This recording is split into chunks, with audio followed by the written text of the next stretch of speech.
Blog Talk Radio. Mi chiamo Afurakani Ineye Eguada Medinde Ojirapo Kwesi Ra Nampata Akan Aquamamine Amarukai Tipimu Ojirapo. That means greetings to all Afurakani people, meaning Africans, Black people. Today is Eguade Marketplace Day. My name is Ojirapo Kwesi Ra Nampata Akan, Ojirapo of the Akwamu Nation in North America. Yet I'll say we appreciate you tuning in once again to the show tonight. We're going to go into some detailed information regarding our OBARIMA workshops and publication, which the workshops are based on. We're going to put some links in the chat room right quick. If you are in the chat room and you would like to post comments, ask questions, and so forth, you can. You have to log in. You have to log in with the username. If you do not have a username, you can sign up for one relatively quickly. On the phone line, you can hit the number 1 for us to call on you. Okay, 1 second. We just want to make sure we got everybody. We have our messages out. Had a couple of people who wanted to make sure we got the information out to them, so we just want to make sure that messages are out there. We put the link to the OBARIMA page, ojirapo.com, ODWIRA, F is in free, O.com, /OBARIMA, OBARIMA.html. Okay, and we just sending out this last message right quick.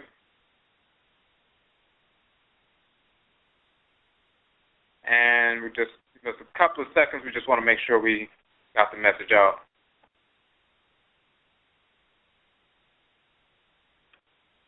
All right. Okay, looks like we got that out there. And looks like a couple of people want to make sure they got the right link. We're trying to find out what the link to the show is, so we want to make sure that's accurate as we're putting that out. Okay. All right. So, but just for a few announcements, we are on 3 days a week. Joada, Monday, we have Akanfo Nanasom, ancient, authentic Akan ancestral religion. So we address Nanasom Afurakani ancestral religion, but specifically from the Akan perspective in an authentic expression. There's a great deal of misinformation being propagated about Afurakani or African ancestral religion in general, but also included within that is misinformation regarding the Akan tradition. So we go into detail about various aspects of the Akan tradition and showing how we are directly connected, directly descendant of ancient Kanat, ancient Nubia, and Kemet, Egypt, and so forth. We migrated from those areas, reestablished ourselves in West Afurakai, West Africa, continue to practice our culture, continue to speak our same language, engage our ritual practices, and so forth. And then eventually some of our people were taken from West Afurakai and forced into the Western Hemisphere during the Musuo Ketsi, the enslavement process, but we still continued our practices, still continued our culture. So you'll find different expressions of the Akan tradition in the Western Hemisphere. For example, in Suriname, in South America, you find the Winti tradition, and Winti is actually the Akan tradition as it is manifest in South America. Then you have in Jamaica, for example, you'll have the Maroon societies, many of them are Akanfo, variations of the Twi language, the Akan language. They still deal with Nyame and Asasiafoa and the Abosom and so forth. Tradition was maintained. You find in North America, you'll find people practicing what is called hoodoo.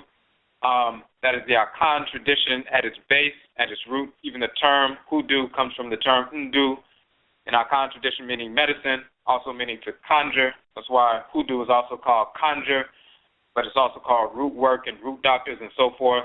So you'll find that. So you'll find in North America, South America, as well as the Caribbean, Afurakani people who were brought into these areas. We continued our practice. But then there's a great deal of misinformation regarding the tradition. There's also a great deal of misinformation coming from the continent by people who were infected by false religions of Islam, Christianity, European culture, and so forth, and many of them Hinduism as well, some Buddhism, and because they have woven that nonsense into the culture, they've made it appear that this is part of the ancient ancestral culture and what they pass on to people, not only amongst their own people on the continent, but to our people who come to those areas to learn about our tradition.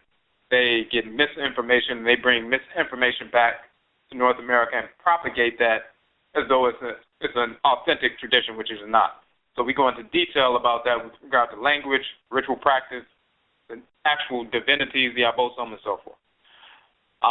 On Ojira, hold on one second. Somebody was looking for the link.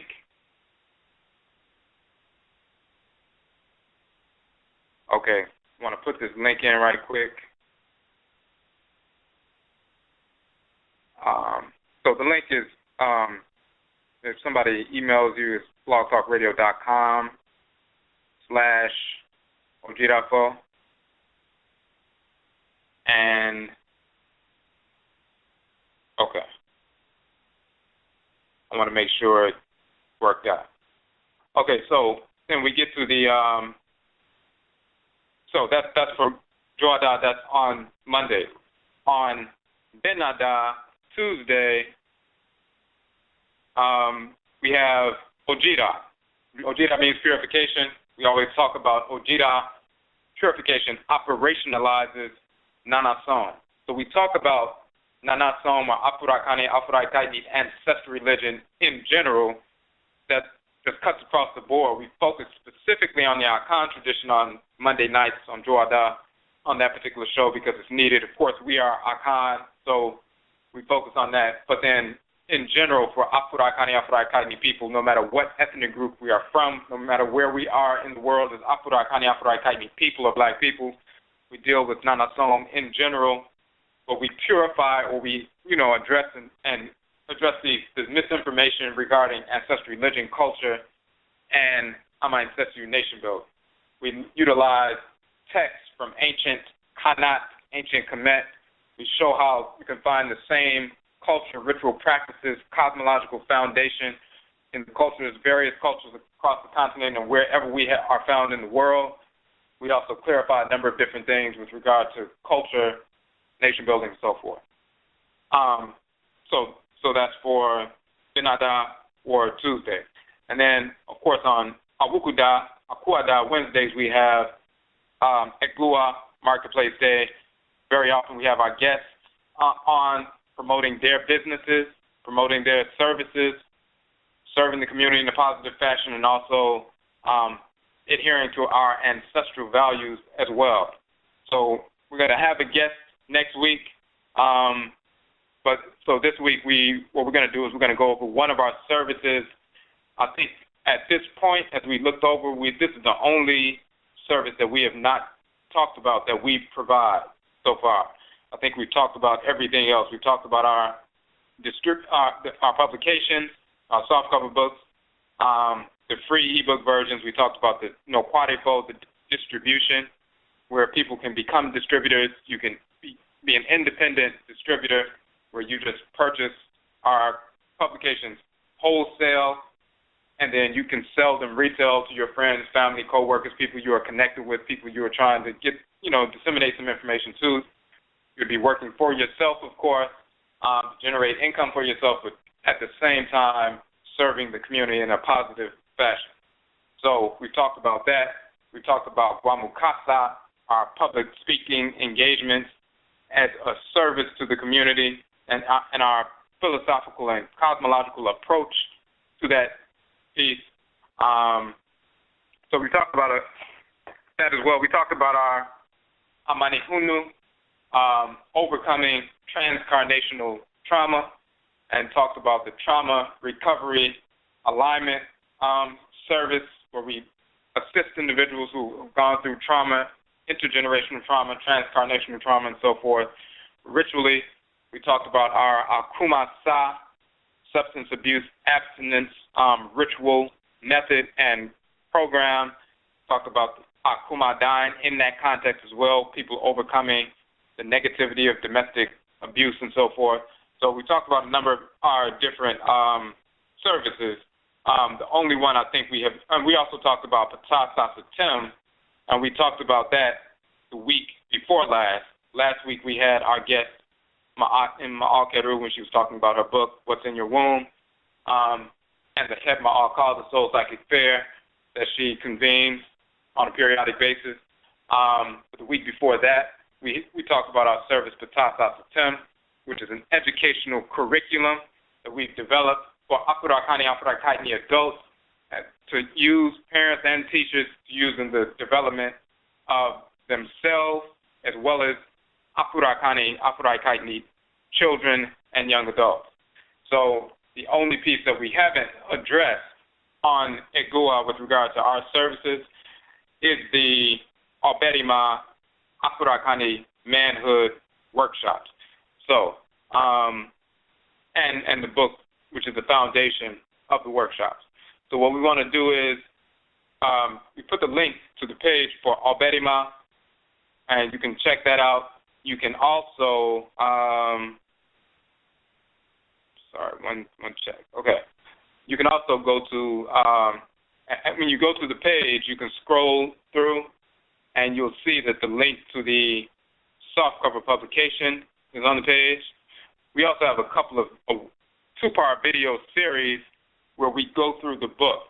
So this is for individuals, and we did that last year, but for individuals who had purchased the books, read the book, needed some clarification, may not have been in a position to come to a workshop, but we just go through the book and clarify different points with regard to the book. So when you go to the OBARIMA page, you'll see those two videos, and then you'll see the introduction, you'll see the link to the ebook version as well as the soft cover version of the book. So let's check that out. OBARIMA, odirafo.com/OBARIMA. We just put the link. We put the link in the chat room. So let's go to that page, and we're going to look at the introduction, and then we're going to get into the information. So OBARIMA is the name of our NHOMA, our book, defining Afurakani, meaning African or Black manhood. OBARIMA Afurakani Manhood introduces a comprehensive set of 7 principal values defining what it means to be an Afurakani OBARIMA, meaning an African man. So, of course, it says you can download and read the entire ebook version. Free download, of course, and we also have the softcover version. It's also the name of our workshop for Afurakani males from earliest ages, adolescence, all the way through 30-plus years old. So it's not just for the youth, because typically this would be the foundation for manhood training. Some people call that rites of passage. There's no such thing as a universal rites of passage.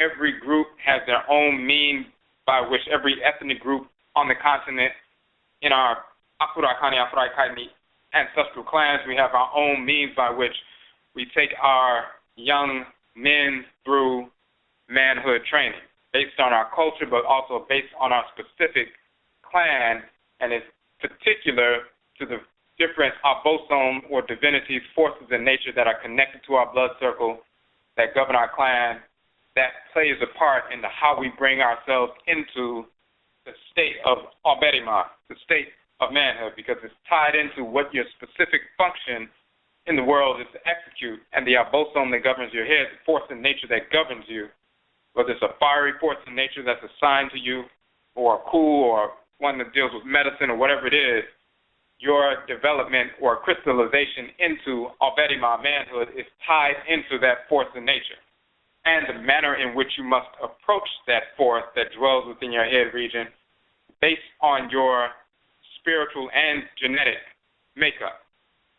So the way somebody in the specific, for example, an Akan clan approaches the abosom or divinity of the sun that governs them is different than the way a Yoruba person in a specific Yoruba clan would approach that same force of nature, but because they come from a different clan, they have a different true story, different background, a different relationship with that force of nature, even though it's similar, but it's different based on their own expression, then the way they harmonize their thoughts, intentions, and actions and their energy with the force in nature that operates or animates the sun is different than the way an Akan person would do that.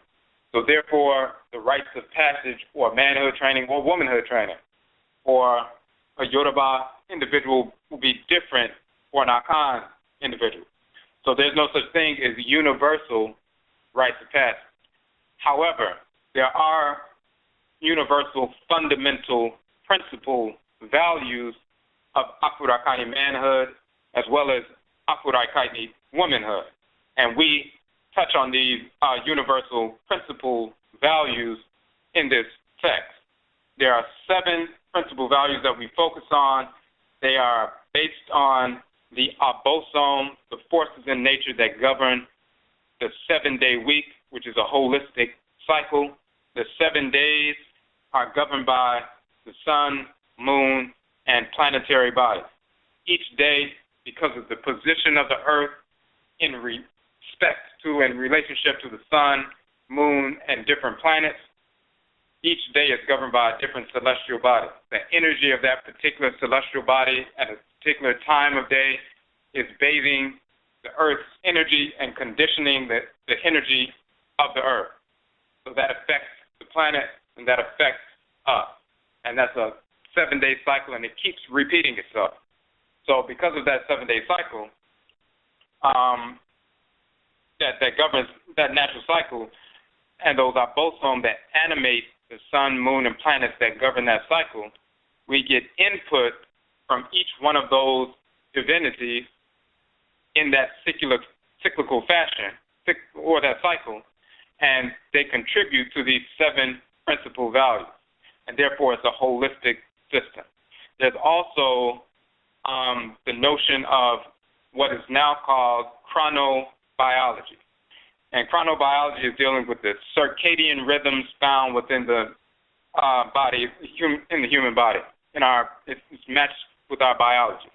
So there are different things that take place. These circadian rhythms, different processes happen, even with regard to, for example, even if somebody gets a transplant, there's certain times in the 7th day, 14th day, 21st day, and so forth, that affects the way the body can accept that newly implanted organ or reject that newly implanted organ.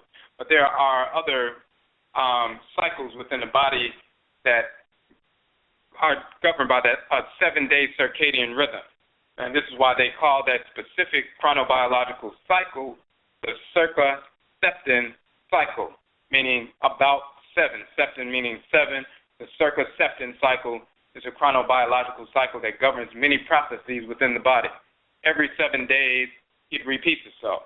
So just like we have the 7-day cycle that governs all of our Khan culture, we have our names based on that 7-day cycle. We are named after the abosom that govern the different days.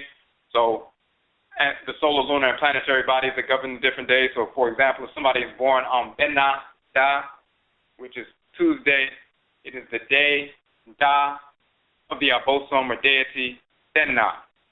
That planet Benna, the whites and their offspring called Mars. We call that planet Benna. It is the shrine in the planetary sphere for the abosom or deity Benna he is called Heru-Behudet in ancient Kemet, or Heru-Bedat, Heru-Bedeti, Heru-Bedat, Heru-Benna. This is why we call him Benna. He's also called Ogun in the Yoruba tradition, Ogu in the Vodun tradition, Ikenga in the Igbo tradition. And of course Benna in the Akan tradition. So that force in nature that governs the divine immune system in creation, in the great divine body of Nyamewa Nyame, Amenet Amen, the Supreme Being, the divine immune system in their great divine body, your immune system as an Afurakani person is a shrine for the energy of that divinity as well. In the planetary sphere, he governs, he operates with the planet Benna. That's a shrine for him in the solar system. On the planet Earth, he's the abosom of hot metal, war, fire, and so forth. The ionosphere is the place of residence for that energetic emanation, the energetic emanations of that divinity. That's the shrine space for that divinity. So, if you were born on Benna Da, the Da, or the day of Benna, then your soul name, your soul's name, or Kra Din, would be Kwa Benna if you're a male. Kwa meaning a servant of or a subject of Benna. So when you hear somebody named Kwa Benna, you know they were born on Benna Da, you know they were born on Tuesday. And you know their soul or their Akra is governed by the divinity Benna. And that indicates the fact that before they came into the womb, they were assigned, Benna was assigned to them by the Supreme Being. This is why in our Akan culture, if whatever abosom or divinity is assigned to your Akra pre-incarnation, then the abosom will make sure that you come out of the womb on their day as an indication or a confirmation of what took place pre-incarnation. So if you come out on Benada, that means you were assigned to Benna pre-incarnation, and this is just a confirmation. If you come out born on Fida or Friday, then you were assigned to the abosom Fi or Fi, called Amen Men in ancient Kemet, also called Fai or Fi in ancient Kemet. Because you were assigned to him pre-incarnation, he will make sure that you come out of the womb on his day. Even if the mother has complications, has to get a cesarean section, whatever it is, it's still going to work out that you come out on the day of the abosom that you were assigned to. So you'll be called Kwa Fi or Ko Fi, meaning a servant or a subject of Kwa, the abosom Fi. So every day of the week, depending on what day you were born, your soul's name is based on the abosom that governs the day of the week. Then you'll find that our 7-day week, we have a 42-day ritual cycle. 9 cycles of 42 days is an Akan ritual calendar. Every day is governed by our bosom. Then you'll find that even names of animals and plants and so forth are connected to this 7-day cycle. So that whole superstructure that governs all of Akan life is based on the bosom, whose energy cyclically manifests every 7 days and affects the earth and its changes and all natural cycles every 7 days, including the circa-septon cycle, that chronobiological cycle that has lately been identified by the whites and their offspring as circa-septon. Of course, we've already had that encoded within our culture with the 7-day week. So all of that information is directly related to the 7 tiered structure of the 7 principal values of OBARIMA. Every one of those values, 7 values, is governed by and carries the energy of the bosom of a particular day of the week. So this is why it's a holistic cycle. These various abosom give their input into what makes an Afurakani man. And the same is true, and we will be, and a few people have asked about this, we will be releasing the OBARIMA time this year, Afurakani Womanhood. It'll be that same 7-tiered structure, 7 principal values of Afurakani Womanhood. It won't just be myself publishing that. There will be a number of Afurakani women participating in that process, already participating in that process. So that will be coming up. All right. So let's get to we looked on the website, and for the people coming in, we placed the link in the chat room, the OBARIMA page. So let us go to you can go to the link for the book. And just so to get some background, we started doing these presentations in Chicago. That's where we're from. We're based in D.C. now for the past few years, but we're from Chicago. So we were doing the OBARIMA workshop in the Chicago area, but we were also, even prior to doing a workshop, what we were doing was we were teaching this information in the school system, as well as after school and so forth, going to different classrooms, 5th grade, 6th grade, 7th grade, 8th grade, and high school during that time for a number of years, teaching this information, teaching the information to students in quote-unquote regular schools, also students in alternative schools for children who are at risk, who may have been expelled from regular schools, after-school programs where children who are quote-unquote at risk, who are on probation, and part of their probation, probationary obligations were to, attend a specific program, a certain after-school program, and in the context of that, sometimes people would ask us to come in and, teach information, and we would bring the OBARIMA piece, the 7 principal values of OBARIMA. Even before we published the book, we published those 7 principal values, as you will see on page, let me see which page it is in the book. I'm going to scroll right up right quick. On page 3 of the book. So that one page, we would print out as a sheet, or we'd have them write them down if we were in a classroom. But if we were in an after-school program or something like that, we would typically pass the sheet out, just that one sheet with the 7 principal values, and we would go through each principal value and explain them in a way. And there's a way that you can convey this information where youth will understand it, and they always got the information because it resonates with them. There's also the fact that even if you're dealing with adults, dealing with people who are, we've worked in the field of behavioral health, dealing with people who are severely mentally ill, as well as people who are not mentally ill, but people who are in and out of prison, or people who are, addicted to drugs, alcohol, a number of different things. So we help people in different situations, giving this information out. There's a way that you can convey the information. Most people that we will come in contact with, this is the first time that they've ever been given information of this kind. So they were not, accustomed to hearing anything about Africa, African culture, ancestral culture, none of that. However, sometimes people believe that if, this is all new to people, then there's no way they're going to understand it. We've been conditioned to believe that our people can't understand, or they'll just reject it. Number one, they can understand it from 10 years old, earlier than that, all the way through, no matter what their educational level is, no matter if they dropped out of school and if they're an older person and they never, really studied much and weren't interested in anything with regard to study, it doesn't matter. No matter what they've been involved in, there are ways to convey this information in a fashion that they can understand, because the principles resonate with them, because the principles are in them. When we talked about the 7-day week and the abosom that govern the 7 days, the energy of these abosom, they feel just like you feel the energy of the sun. You also are affected by the energy of the moon. You're affected by the energy of the various planets in the same fashion, to a lesser degree than the sun and the moon, but they still affect you.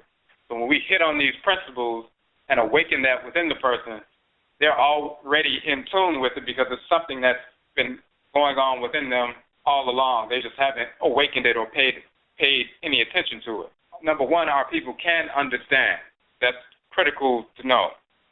Number two, because of the misinformation we've been given, and very often sometimes when people promote something that's supposed to be Afrocentric, there's so much misinformation regarding what is Afrocentric and people trying to bleed other false Eurocentric doctrines into something Afrocentric and blackening them up. That when people have been confronted in the past with people who claim to be Afrocentric, it left a bad taste in their mouth. They got some misinformation or some misdirection. So then when you come talking about, we're going to talk about, Afurakani manhood, sometimes they want to shut down immediately based on their previous experience. So you want to have that in mind. And once you understand that, it's still the way we convey the information, you can overcome that very quickly. And within a few minutes, initially, you can overcome all of those initial conditioned obstacles very quickly. Give me 1 second, and then we're going to get started.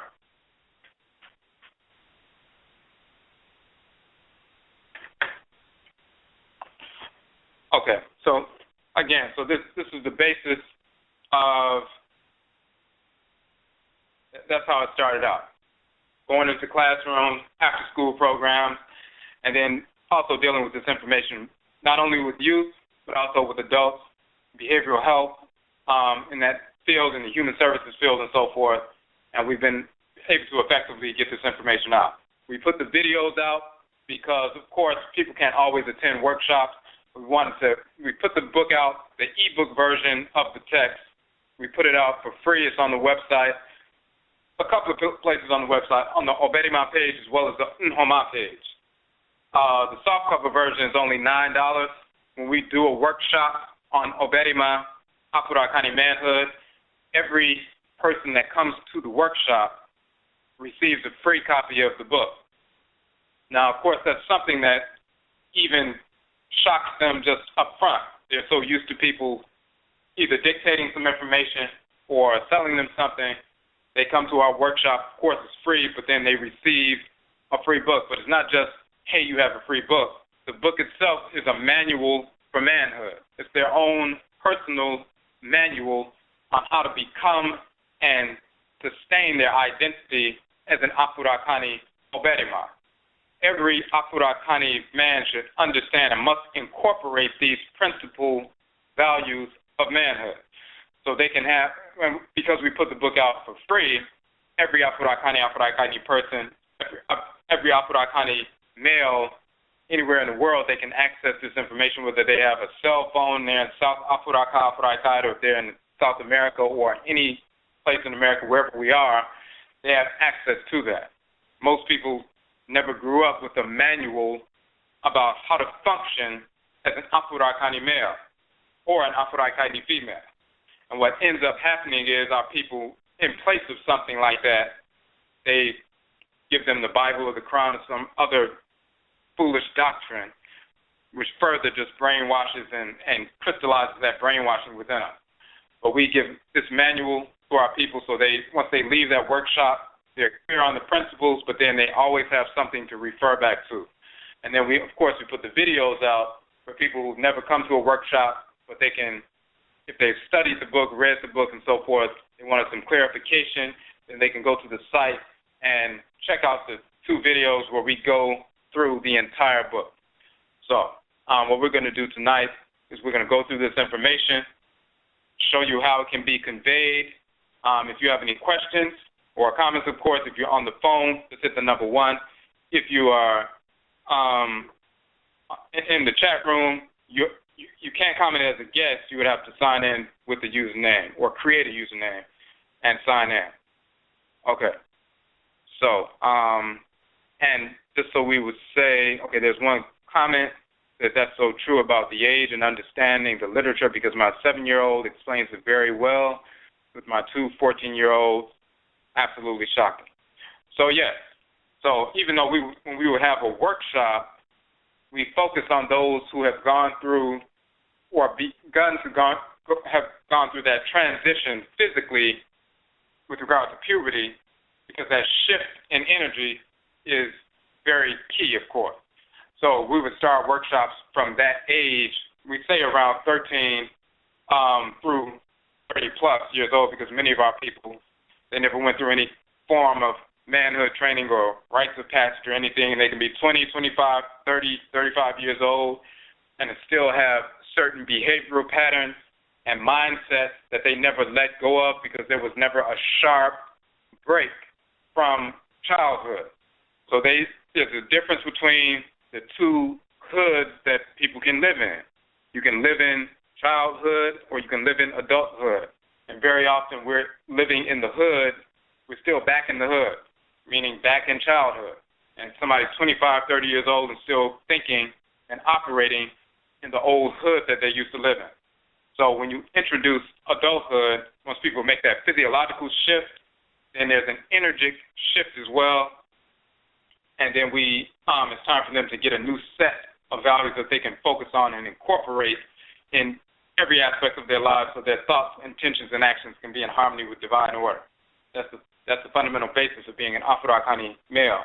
However, you can begin to introduce these principles and their values earlier than the age of puberty. You can teach those ancestral values to young children at 3, 4, or 5 years old. So by the time they hit puberty, they've heard these values before. Now it's time to incorporate them so they can be independently incorporating these things as opposed to being led, in every thought, intention, and action with regard to these values by adults.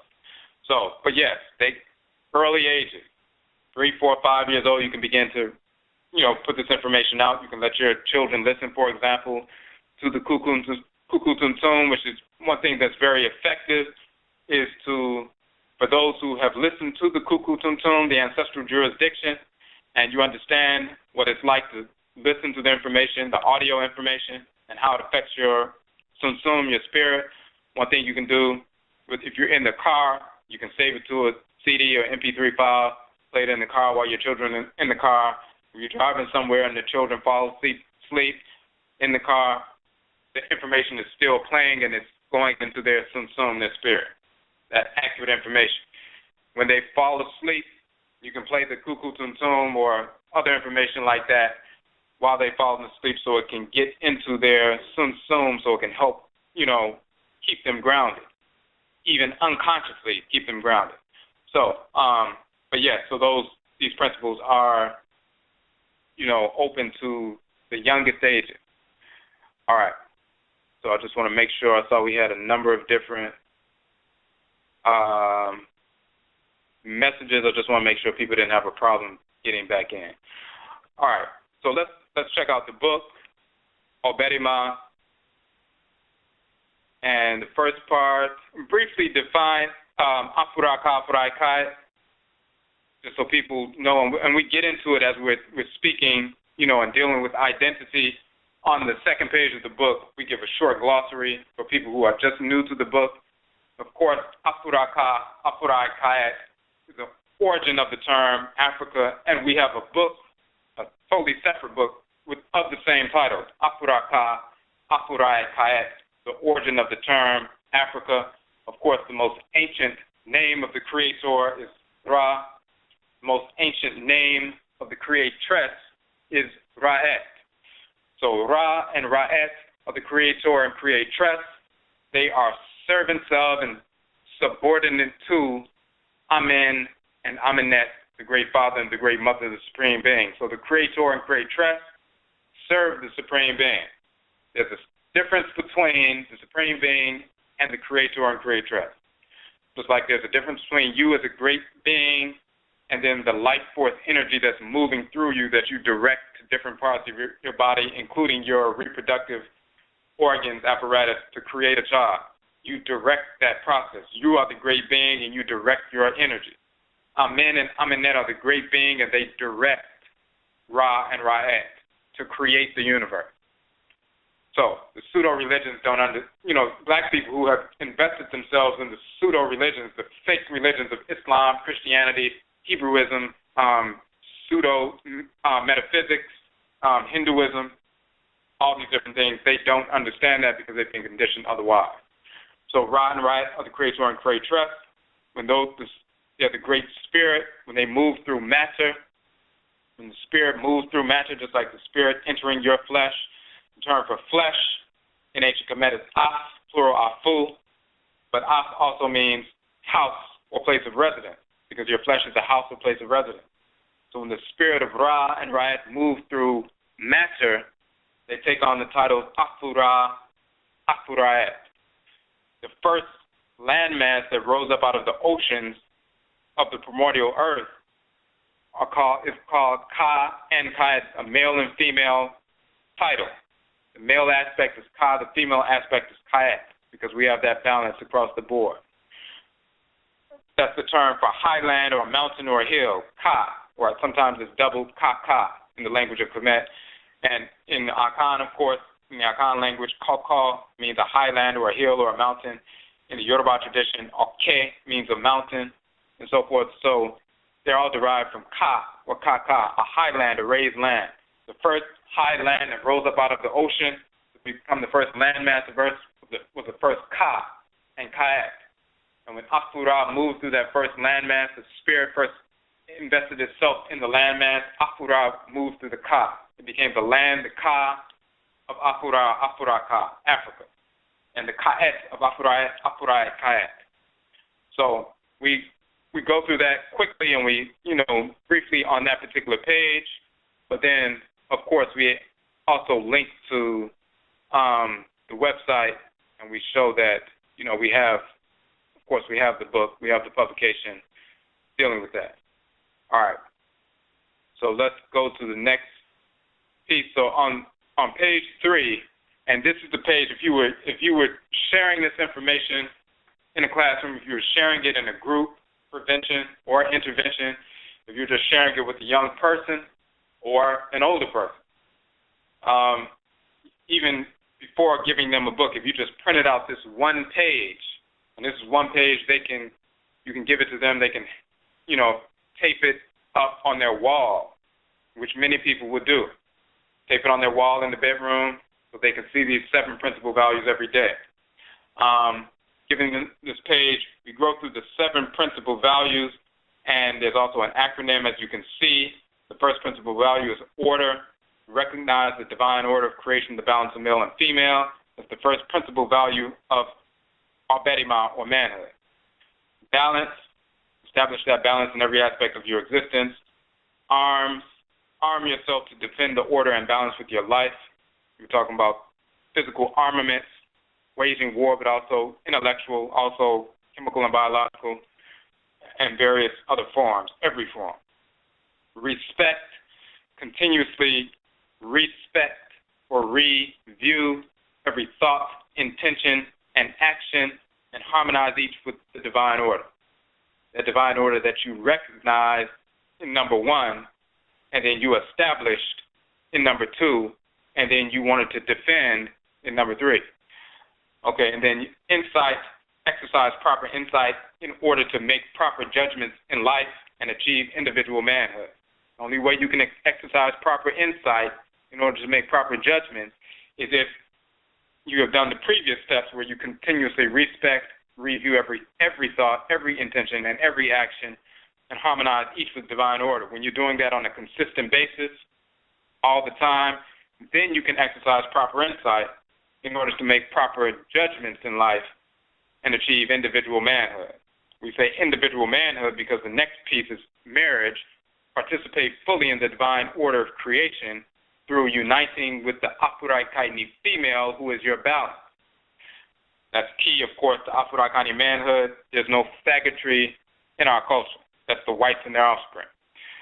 Ancestry is the last piece. Understand that order, meaning the divine order, that's why we capitalize it, can only be achieved through your specific Afurakani cultural context. And therefore, then you have communal manhood. The reason why in Insight we talked about individual manhood because you've developed yourself fully as an Afurakani man. And once you develop yourself fully, which we're going to get into, that means you're fully one half of a whole. Then the next piece after that is marriage. Then you connect with your other half, and then you have that whole piece. And then the ancestry section, principal value, saying that the only way the order can be fully achieved is through your specific cultural context. meaning you can't follow non-Afurakani people and think that you're functioning as an Afurakani man. It's not possible. And we're going to get into that and why it's not possible and why it's critical. Just like any animal must live in accordance with the nature in which they were created. We have the symbol of the Odinchum, the crocodile, in our Akan culture. And we have the aw-beh, the wisdom teaching, associated with the Adinkra symbol of Odinchum, the crocodile. And we say Odinchum da nsio, Odinchum lies in the water, Nanso, Ahomi, Mframa. However, he breathes, Ahomi, he breathes air, Mframa. He lives in the water, but he breathes air. Crocodiles live in the water. They swim around. They only have their nose and eyes above the water, but they swim in the water, but they breathe air. Just because everyone around them, all the other fish, breathe underwater, they understand instinctively their ancestry. Therefore, they have a different way of life or a different culture based on their ancestry. So they can't imitate what those around them are doing. If they did, they would just try to breathe underwater and they would die. They would suffer from cultural suffocation. So, and drowning, asphyxiation, death, drowning, and so forth. It's the same with us in America. We are the Odinchum, and we're in the midst of an environment where we're surrounded by other entities who do not look like us, nor do they function like us. If we attempt to go against what's innately, inherently, intrinsically our culture or way of life and try to function like the cancerous cells, the whites and their offspring, then we will be engaged in self-destructive activity, and we see that in our communities every single day. And this is what OBARIMA Afurakani Manhood, as well as OBARIMA Afurakani Womanhood, cures. Okay, so, and the last piece it says, remember the first letter of every step. Remember OBARIMA, and you will recognize your nature as an Afurakani man. So as you can see, the 7 principal values, they spell OBARIMA as a way for the brothers to recall these principal values just by saying the name OBARIMA. They can recall that. All right. So let's go to the different sections. Just want to make sure I didn't miss anything in the chat room. All right. Okay, so the first section, of course, we deal with as this introduction. OBARIMA is the tree, or Akan. Tree is the name for the Akan language. So you can say the Akan language. You also can say the tree language. In fact, tree means polished or refined. So that's a definition of the language, that speech which is polished or refined. So the tree language of the Akan people, OBARIMA means man, but it refers not only to a male, but also an honorable, powerful male worthy to be called man OBARIMA.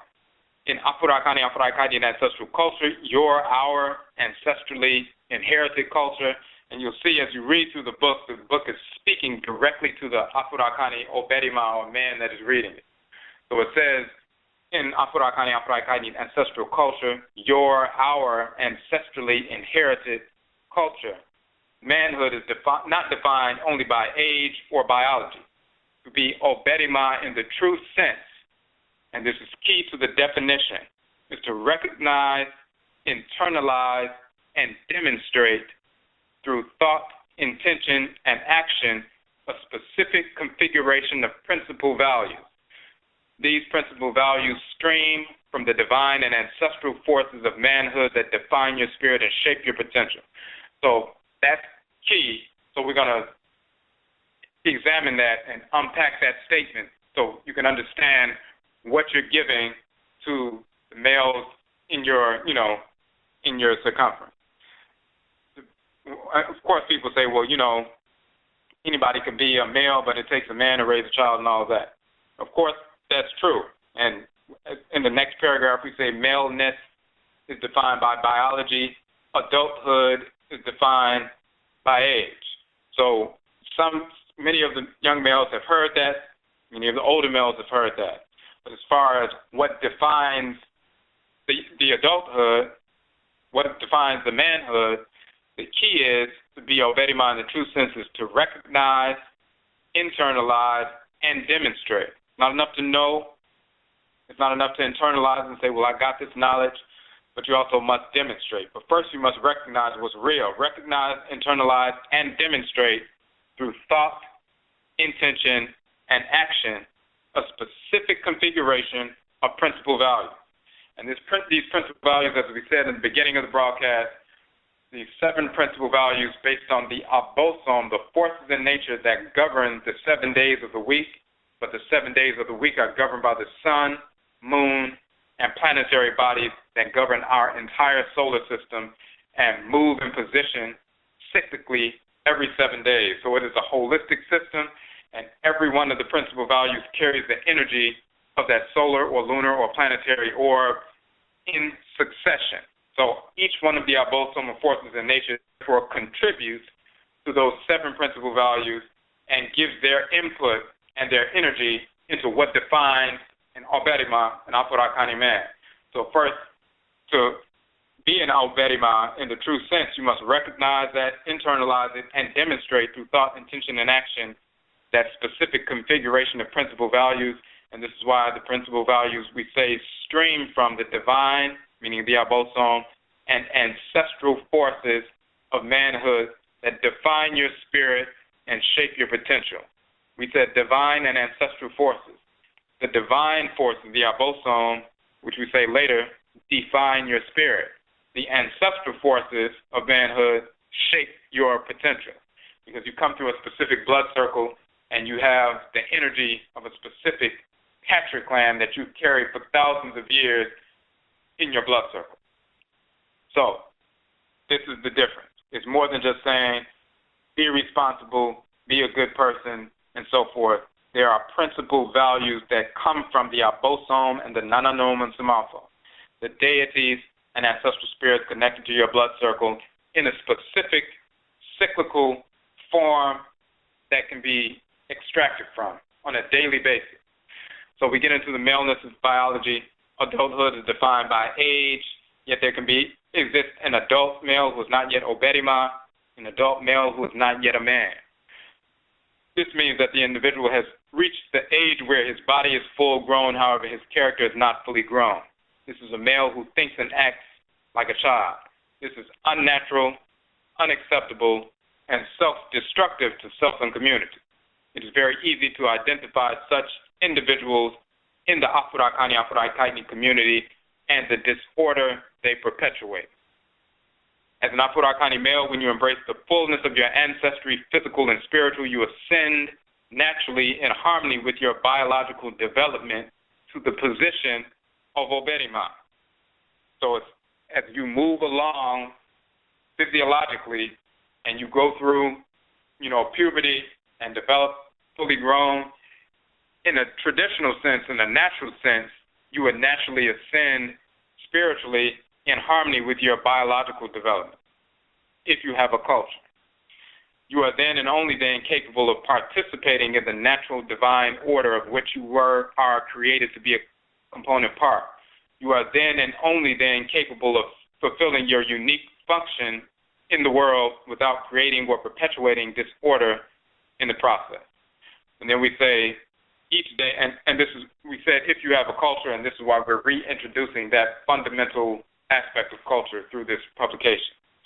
Each day of the 7-day week is governed by the celestial bodies, as we talked about.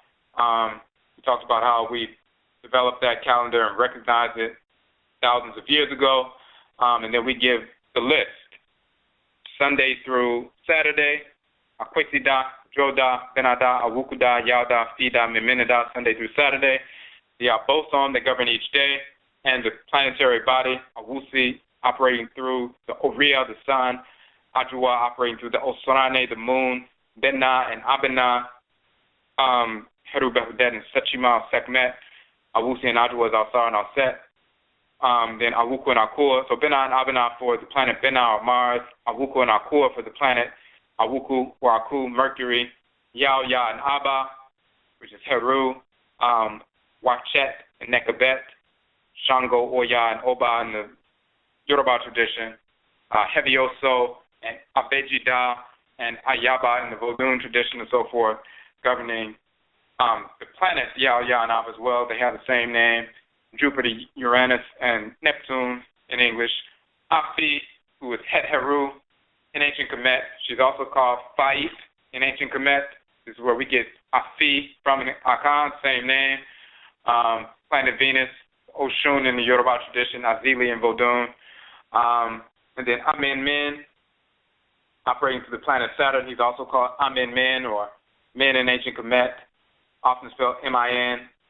He is Orisha Oko in the Yoruba tradition, Azaka in the Vodun tradition.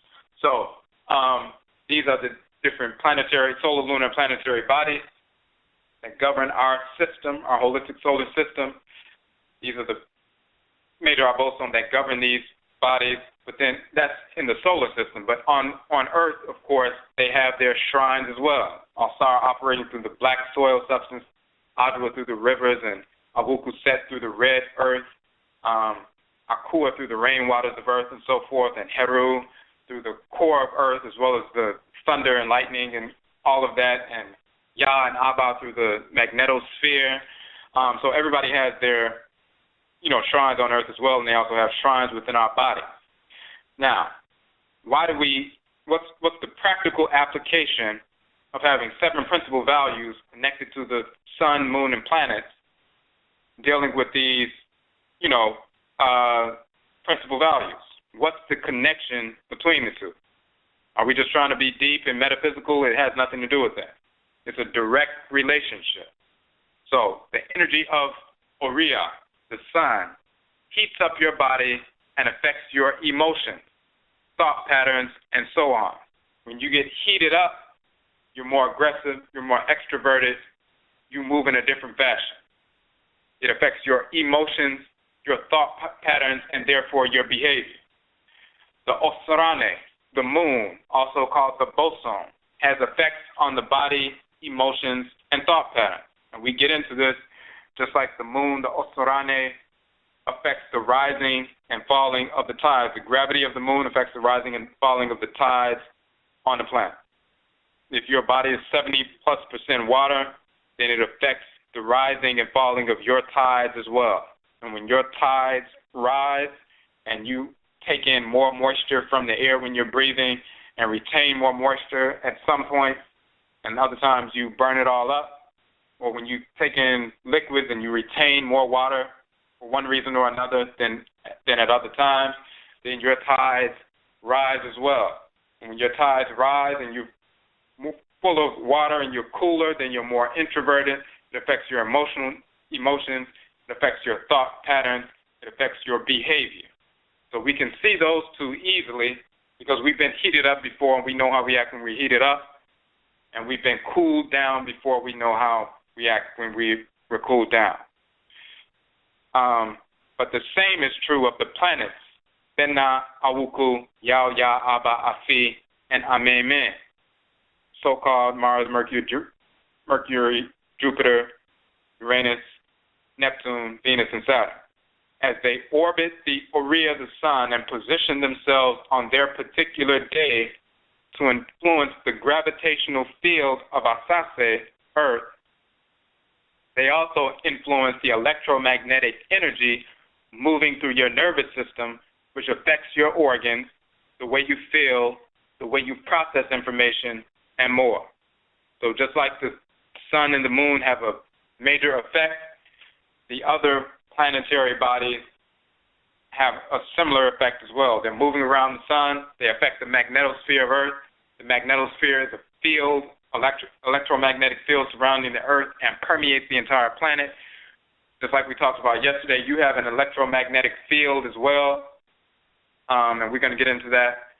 So anything that affects the Earth or Asase Afua's electromagnetic field also affects yours. And whatever affects your electromagnetic field also affects your thought processes. Your thoughts are transmitted through electric impulses from the brain through the nervous system. When your nervous system is affected, then that affects the way you think. It influences you. It doesn't control you, but it influences you. The way you think, the way your emotions or emotive energy, external motive energy, manifests. It affects your thought patterns and therefore your behavior. So it's incumbent upon us to recognize the influences of the actual forces in nature within which we dwell, influence us, and how to harmonize with them. So, when we say, moreover, every day of your life is governed by the aw-beh, the divine spirit forces operating through these celestial bodies that influence your spirit, your thoughts, intentions, and behavior.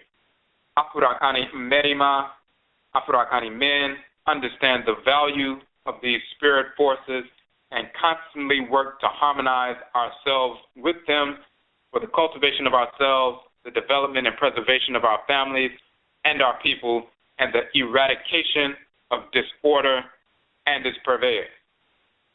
So that's the foundational basis of the book. So we say the 7 principal values of OBARIMA are related to these aw-beh animating the solar, lunar, and planetary bodies, which govern the 7-day week. Thus, and this is another functional and practical application of the information, thus, Afurakani ree-mah, each and every day of the week, have an opportunity to focus on the principal value governing that day as it relates to our overall functioning in the world. Every day you have a constant celestial and spiritual reminder and responsibility to manifest your nature as an Afurakani OBARIMA. So we also say, even though we're using the Akan language here, these principal values manifest in every Afurakani culture, and all you have to do is translate the principles into that language, and you will find them in the language in different ways across the board. So, and then we finally say in this introduction, what makes an Afurakani OBARIMA successful at recognizing, internalizing, and demonstrating these principal values through thought, intention, and action is his strict adherence to Nanasom, Amambre, and Amainsetsu, which is Afurakani ancestral religion, culture, and nation building or restoration. So that's the introductory piece, the foundation of why the book is structured in the way it is, what the 7 principal values are, what defines an Afurakani OBARIMA, to recognize, internalize, and demonstrate through thought, intention, and action the specific configuration of principal values. So now we get into those principal values. Of course, the book goes into detail, so we're going to summarize them here, but the book goes into detail, and then we also have the videos where we go into detail as well. And and when you're sharing this information, if you're working with people, just giving them that first sheet, and then having one of them read, if it's one person or a number of them, one of them read that first sentence, the first value. You can ask them what they think that means, and then you can give them the, detailed information. And then the book, of course, they get the book. We go through the information in the book, but even if you were just with somebody and had that one sheet before they even got the book, giving them that information, what's in the book is foundational for each principle. So the book is 7 sections or 7 chapters. Each one is based on the principal value. So the first principal value of OBARIMA directs us to order. Recognize the divine order of creation, the balance of male and female.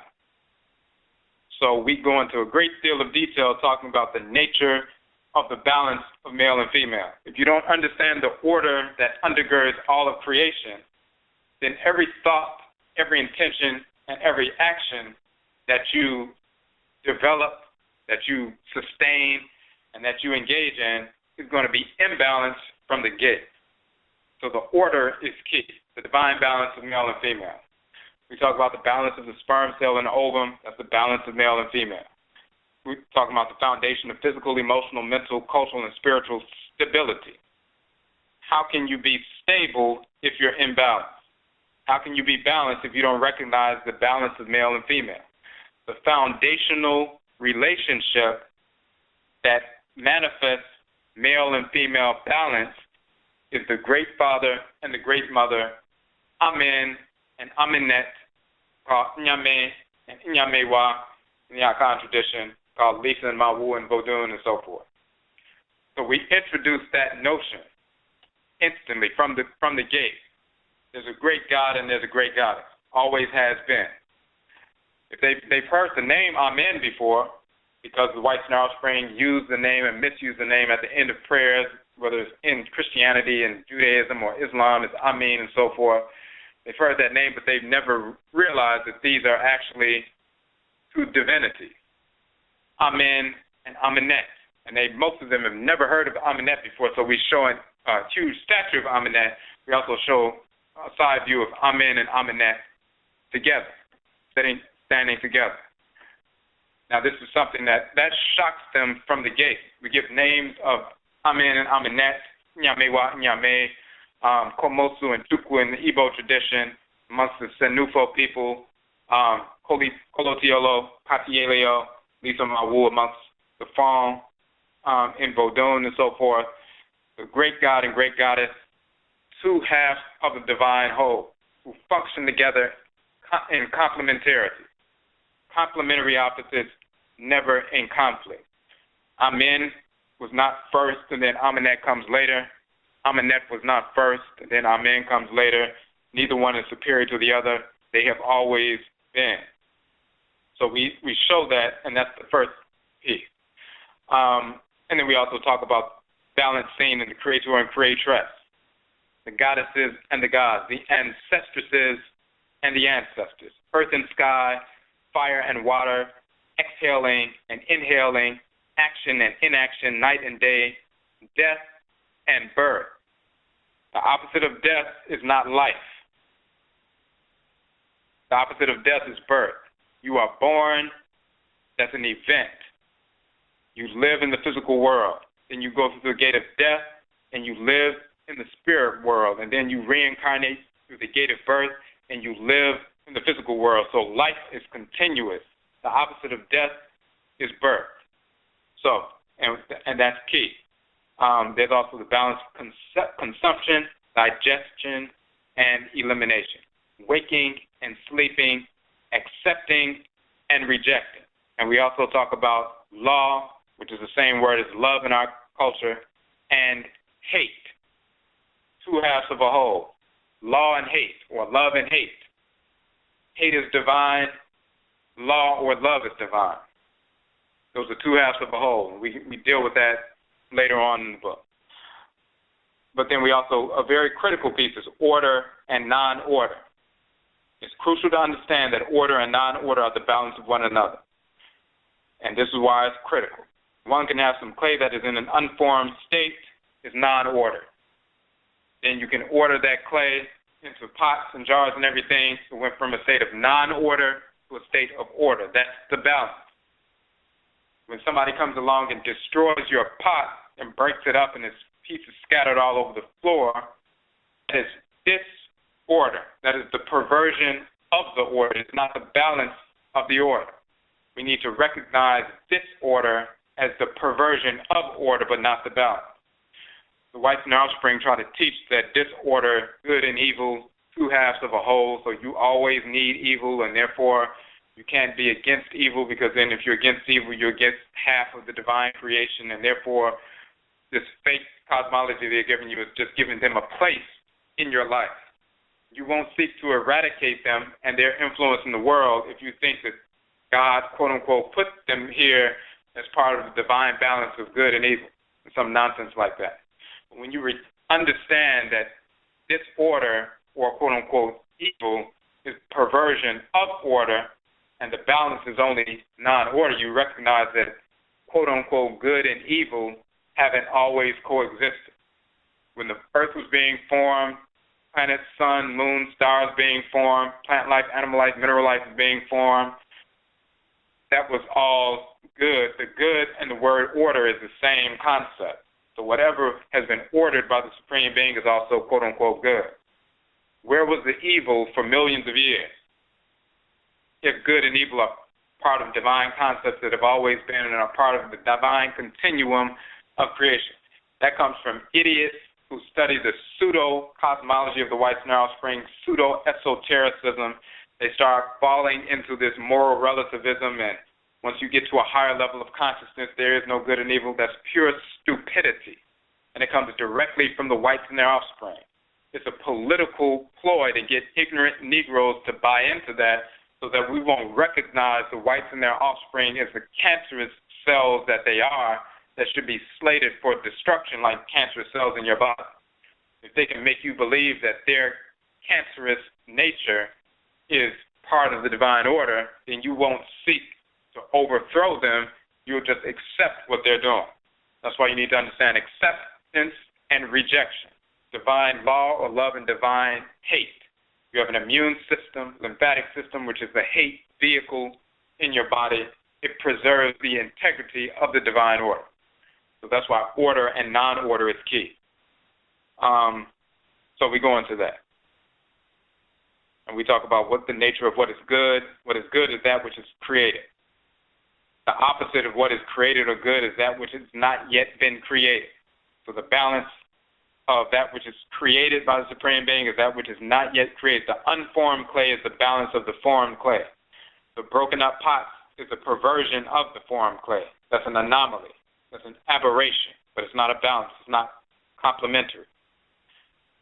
Just like the whites and their offspring coming into existence, that's a perversion of a small percentage of our people that became corrupt because of what they had done themselves and became parasitic. Just like a small percentage of your cells become cancerous and seek to consume and kill all the other cells until you eradicate them. And your immune isolates them and eradicates them, and that's divine order.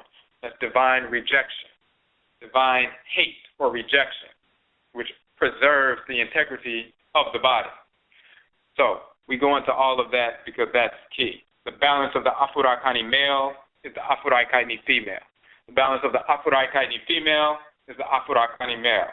The balance of the Afurakani male, the black male, is not the white male. He's not our balance. He's a perversion of, but he's not the balance of. The only thing that balances us out is the Afurakani female. The only entities or groups that balance out the Afurakani people, the original and only created people, the physically created people by the Supreme Being. The balance of the created people are the uncreated people, those who have not yet come into the physical world. We're talking about the ancestresses and ancestors. The ancestral community, the spiritual community, is the balance of the physical community, which is our people, as a collective.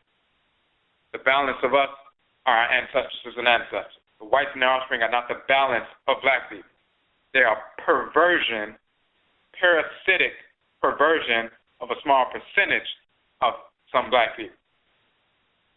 Just like cancer cells are no longer healthy cells. If they start off as liver cells, when they became disfigured in form and in function, they are no longer liver cells, and they will never come back to being liver cells. They are isolated so they can be destroyed, exterminated, and expelled forever. And the same is true of the whites and their offspring, all non-Afurakani people, non-black people.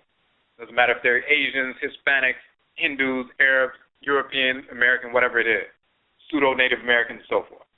So we get into all of that in that piece. So we talk about the balance of male and female and talk about what real balance is, and evil or disorder is not part of the divine order.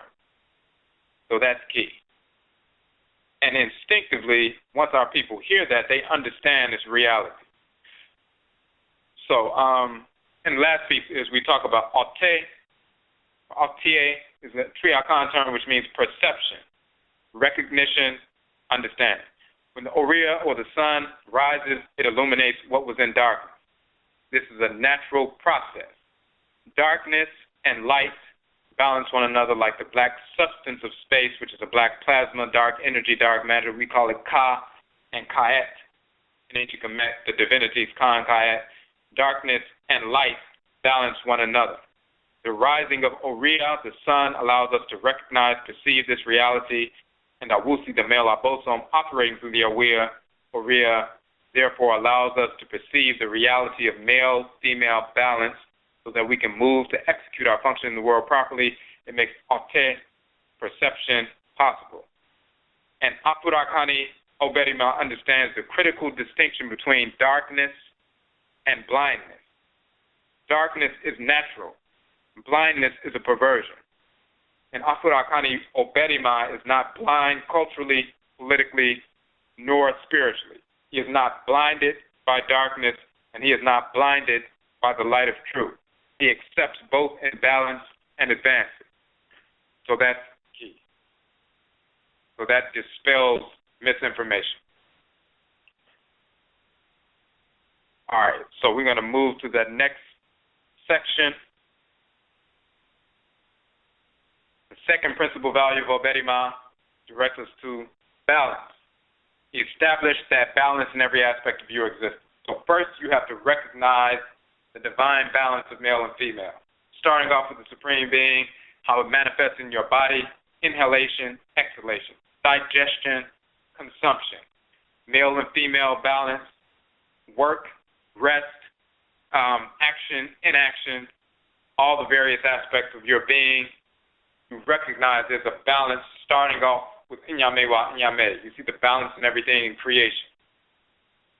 So that's the first piece. But the second piece is, now that you've recognized it, you must establish that balance in every aspect of your existence. And Afurakani OBARIMA recognizes that he does not exist as an individual separate from other created entities. Talking about divinely created. Plant life, animal life, mineral life, and Afurakani human life only. You are part of a system, a whole, just as every cell within your body was created and designed to execute a specific function in your body. But the different cells are part of a whole system, which is you. When the cells function in harmony with their design, the body is healthy. When the cells malfunction, the other cells are made to suffer. When you as an Afurakani male function according to the way you are designed, those connected to you will benefit as well. Those Afurakani males who malfunction in the society bring suffering to their families, friends, and other Afurakani. We get into some detail, and we talk about different aspects of establishing that balance in every aspect of your existence. Physically, you make sure you put the right things in your system with regard to diet for your health and well-being. You make sure that you eliminate waste and toxins from your system on a regular basis within a natural cycle. You make sure that you strengthen yourself through exercise and rejuvenate yourself through sleep. You make sure that you engage in NHOMA, work, in order to benefit yourself and those connected to you, and you also make sure that you engage in rest, recreation. Too much water will drown you. Not enough water will leave you dehydrated. Too much food will lead to obesity, disease. Not enough food will lead to malnourishment. Overworking can lead to stress. Not working manifests laziness, disorder, and deterioration of the spirit, the mind. The Akan say NHOMA ye, which means work is good. And Afurakani OBARIMA is never unemployed. This is because an Afurakani OBARIMA understands that he is by nature productive. He recognizes the reality that he must always be self-employed, an entrepreneur in some capacity, whether or not he is also employed by someone else. This is crucial for Afurakani people living behind enemy lines. To neglect self-employment is to reject independence. Afurakani OBARIMA do not embrace the foolish notion of being dependent upon the whites and their offspring. Your heart works continuously. If your heart became unemployed, that would be the end of your existence in the physical realm. Your heart does not overwork itself nor underperform, for either state will lead to disease. None of the extremes listed reflect an Afurakani OBARIMA. It is the balance which reflects our true nature. And then we also talk about spiritually, you must recognize that what you ingest affects your thoughts and behavior in the same manner that what you physically ingest affects the behavior of the organs and organ systems in your body. Establishing the male and female balance in your spirit centers on your ability to balance the fiery emotions and the watery emotions and the various temperaments in between. We give this example about children screaming, crying, lashing out when things don't go their way. And people, older people, younger people, they'll say, well, yeah, if a baby 2 years old, 3-year-old starts crying because someone took their toy, then you admonish them quickly, like you shouldn't cry over that, it's nothing to cry over, share, play, or whatever. And when your child's 3 or 4 or 5 and 6 and so forth, you shut that kind of behavior down because of course, when they're babies, that's the only way they can communicate their dissatisfaction or their pain or whatever.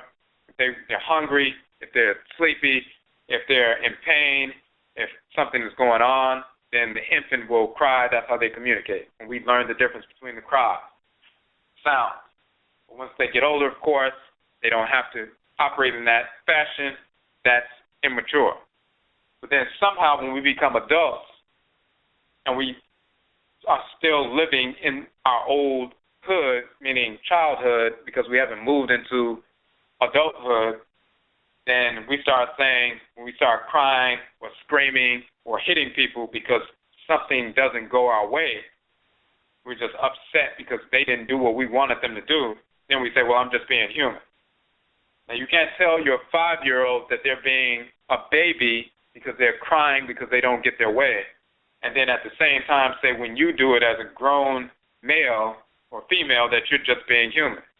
What you're being is foolish, and you're being a child, and that's not acceptable. And you don't need all kinds of therapy and talking your way into, expressing yourself. You're being a fool. You're being a little child. You're being a baby, so you need to grow up. We need to teach our children that from the gate and not play with that. And the same thing with adults, getting on medications and all kinds of things when they're just being childish, being children. So, adults who cannot exhibit balanced emotions, as we say, are nothing more than children. Your ability to properly balance your emotional energy will greatly affect the manner in which you make decisions and the course and outcome of your life. And we bold one foolish decision rooted in misguided expressions of emotion can land one in prison or in the cemetery. This happens every day in the Afurakani community. Only you can control it. So these are principal values that are embedded within the person. Focus on every single day, and especially on Mondays, Joada, the second principal value is connected with that, establishing that balance. And they're focused on reminding themselves of that on a regular basis, on a daily basis. Of course, when they get involved in their ancestral culture, they'll begin to ritually internalize these things as well through Susuho meditation, going to the shrines of their ancestresses and ancestors to their kra, and internalizing this information beyond just intellectually understanding it so they can operate based on that.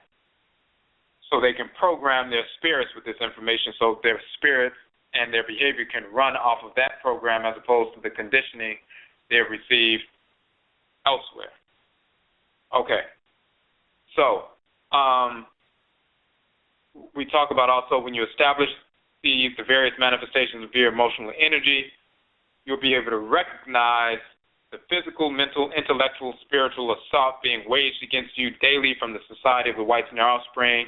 You'll be able to discern what is true and what is false, what you need to accept and what you need to reject, who and what to love or be in law with, who and what to hate.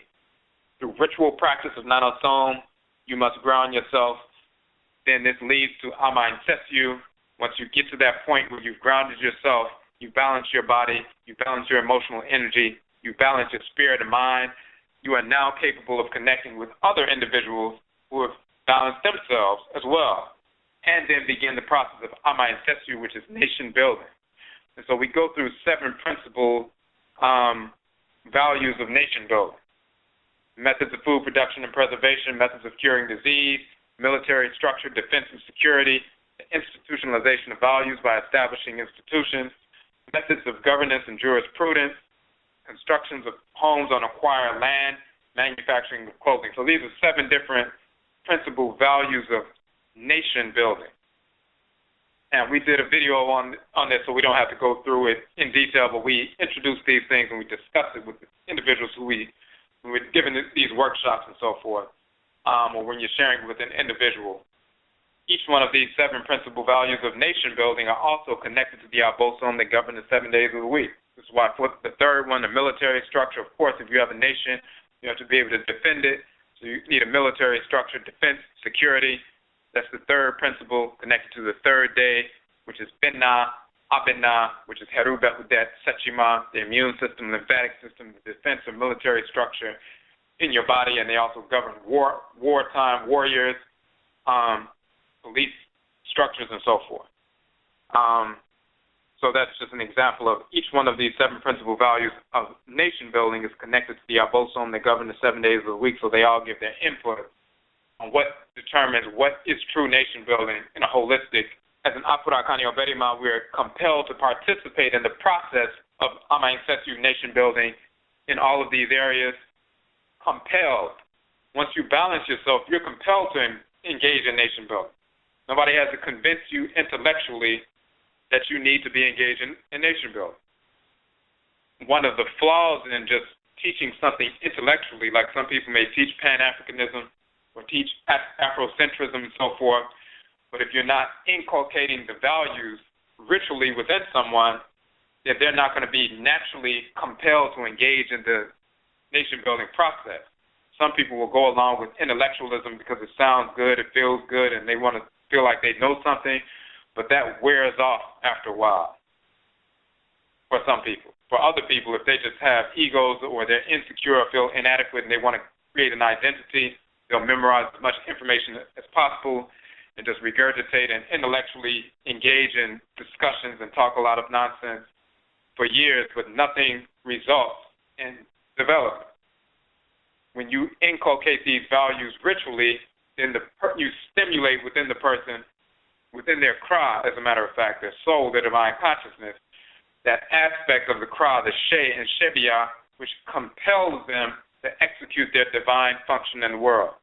And they'll be naturally compelled towards nation building, and they'll fit into one of these 7 major categories, one or more, but one or more is going to be more prominent than the other ones, and they'll operate in that area. Some people dealing with building institutions, some people with establishing a military structure, some people manufacturing clothing, some people dealing with engineering, some people learning how to cure disease, some people dealing with food production and preservation, agricultural sciences, some people dealing with textiles.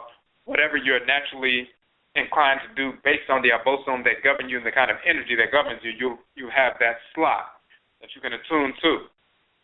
But it's based on your ritual practice as well. Okay, so we get through that. We go through that information. And after we talk about also Afurakani man, OBARIMA balances his own body and spirit, which liberates his consciousness from the spiritual control of the whites and their offspring, their culture, and their pseudo-religions. Once liberated, because he's balanced himself, the Afurakani OBARIMA then liberates the spirit of his children and those connected to him. He, along with his Afurakani aw-beh woman, now have a liberated zone, their family and their home. You can liberate your entire zone where everything in your home and your children and so forth all have liberated mind. Now you have a liberated zone. When in connection with other Afurakani adults of like spirits, the liberated zone or zone expands family by family, group by group until Setsu is achieved. So this is all tied in. We talk about the Osorane, the moon, when we talked about this, it causes the rise and fall of water levels on the Asase Afua. We talked about that earlier, just like it causes the rise and fall of the water on the earth, it causes the rise and fall, quote unquote, of the water in your body. So, Ajuwa is the aw-beh governing the moon. This is Aset. She's also called Acho in ancient Kemet. This is where Ajuwa comes from.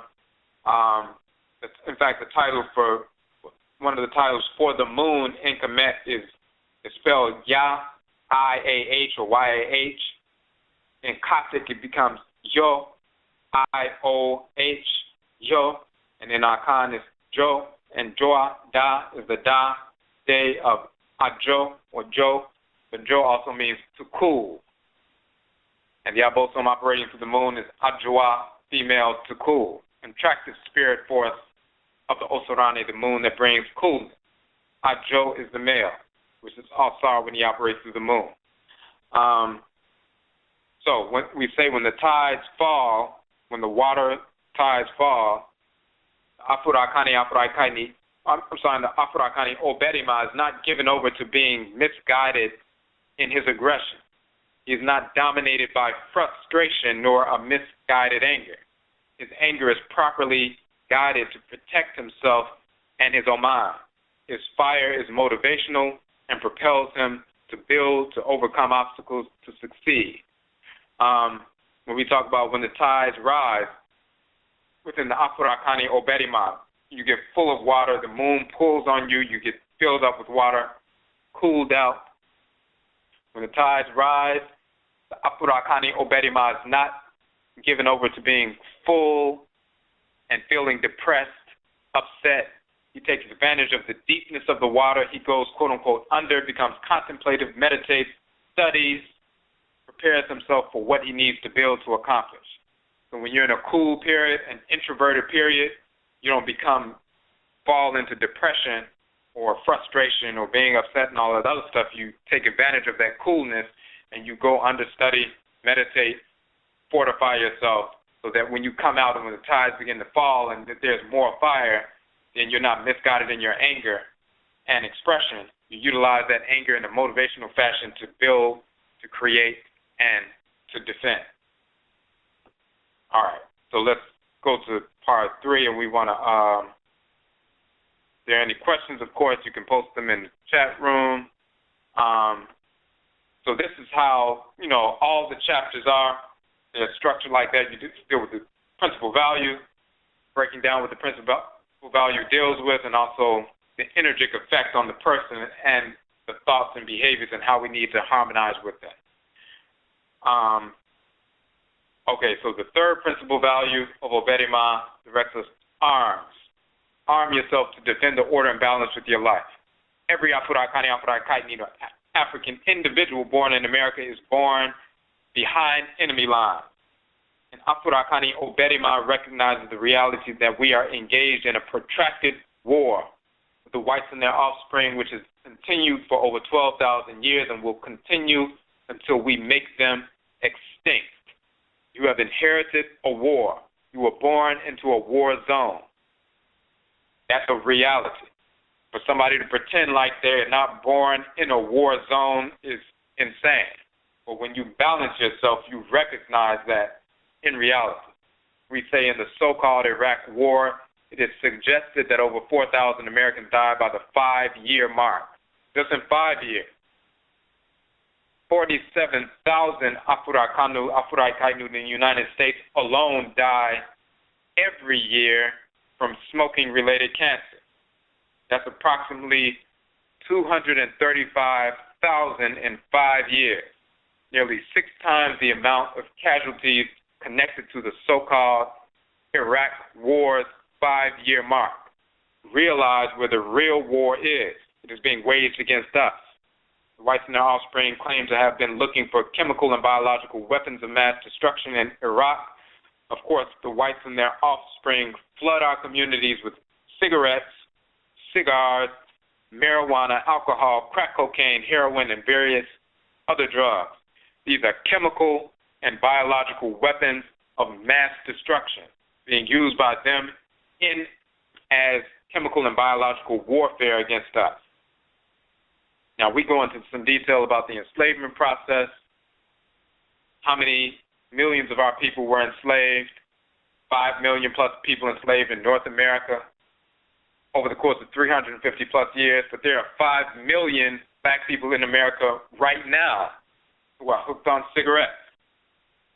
So there are more of us, as many of us, hooked on cigarettes in 1 year than it took them hundreds of years to enslave during the entire enslavement process. And when you smoke cigarettes, And we're not even talking about cocaine and marijuana, and which is also just as destructive and worse than cigarettes, alcohol and heroin and everything else. Just with the cigarettes alone, 5 million people are hooked on them in our community right now in North America. When you smoke cigarettes, you enslave your lungs and heart. You force them to work, overwork, and eventually they are worked to death. You die of heart disease, emphysema, smoking-related cancer.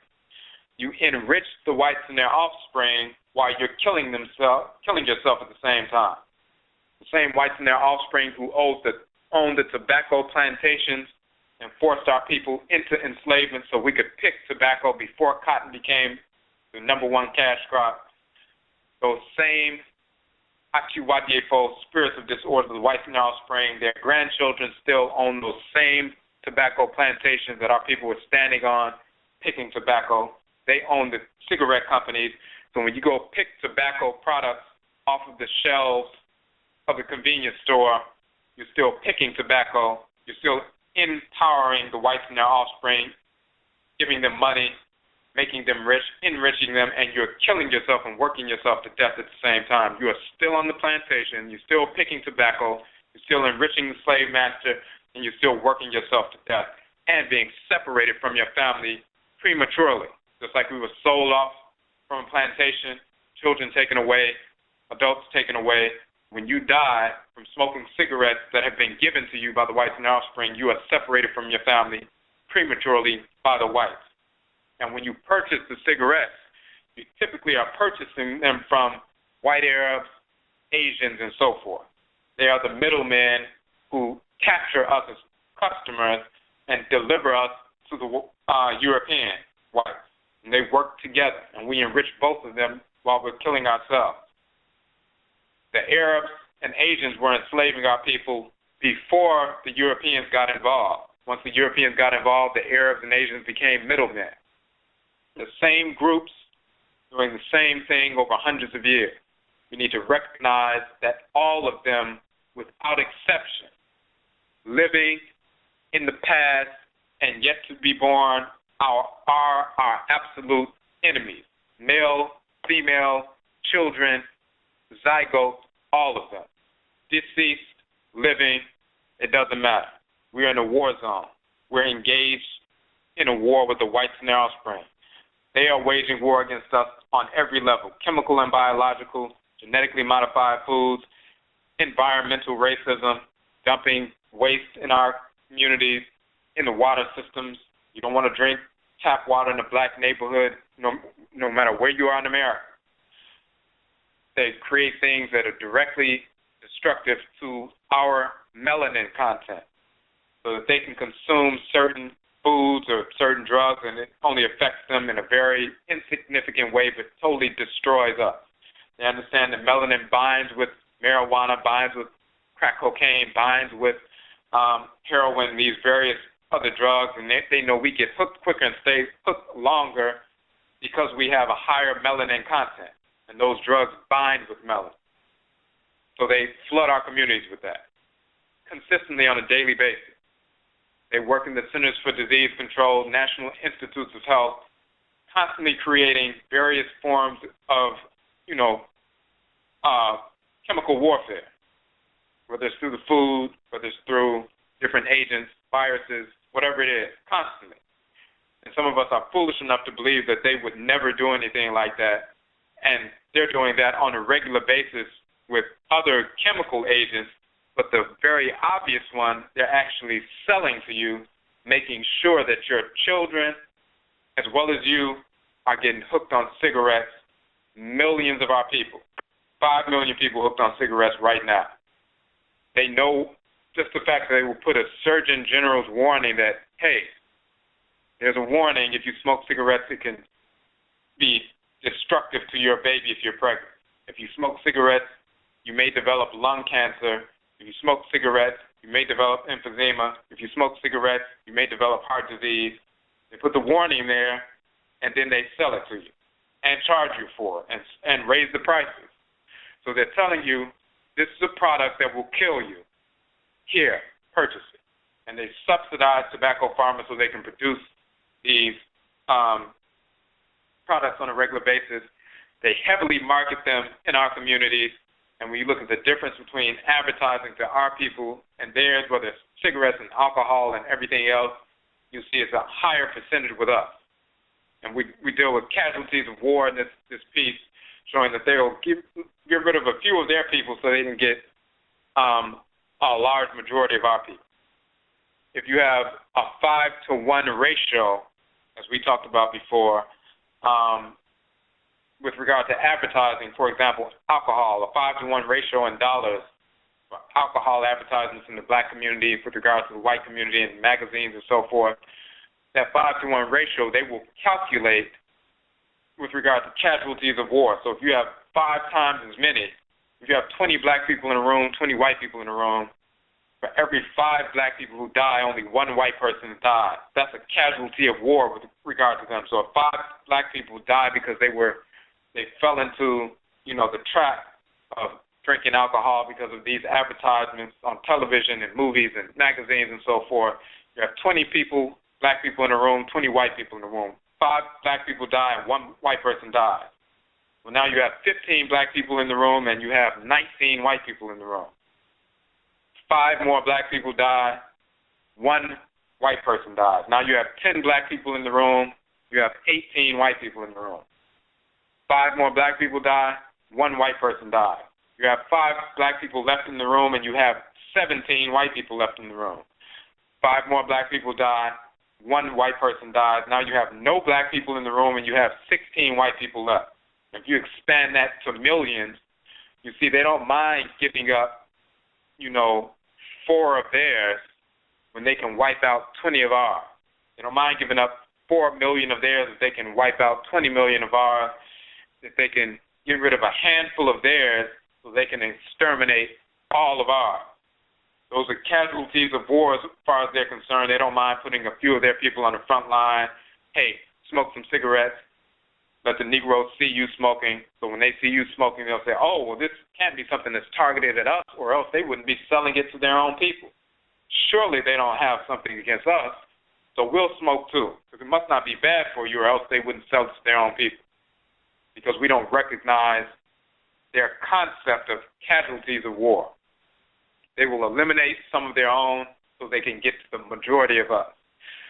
But when people balance themselves, they are compelled to engage in nation building, and they can see what is true, what is false. They can see beyond this. They recognize this, and then they arm themselves physically, intellectually, and otherwise to defend the order and balance that they just established in every aspect of their lives. They arm themselves to defend it. Physical armaments, metal armaments, chemical and biological armaments, engineering, cyber warfare, everything that you learn can be weaponized, and we talked about that last night. Of course, through, artillery is weaponry, but so are chemical and biological agents. That's weaponry.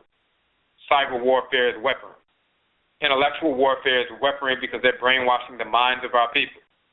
That's the number one weapon that they use before they even utilize anything physical, to brainwash our people to engage in self-destructive behavior so we can have a self-sustaining slavery. That's the number one means by which they control intellectual and quote-unquote spiritual. So we get into that in that piece. Go into some detail there. And we talk about the divinity Benna, how he governs the immune system. We talked about that earlier, so we get into that information there. You'll notice there's a break here, page 24. We show the deity Manhood Ra. He's a hawk-headed divinity, ancient Kemet.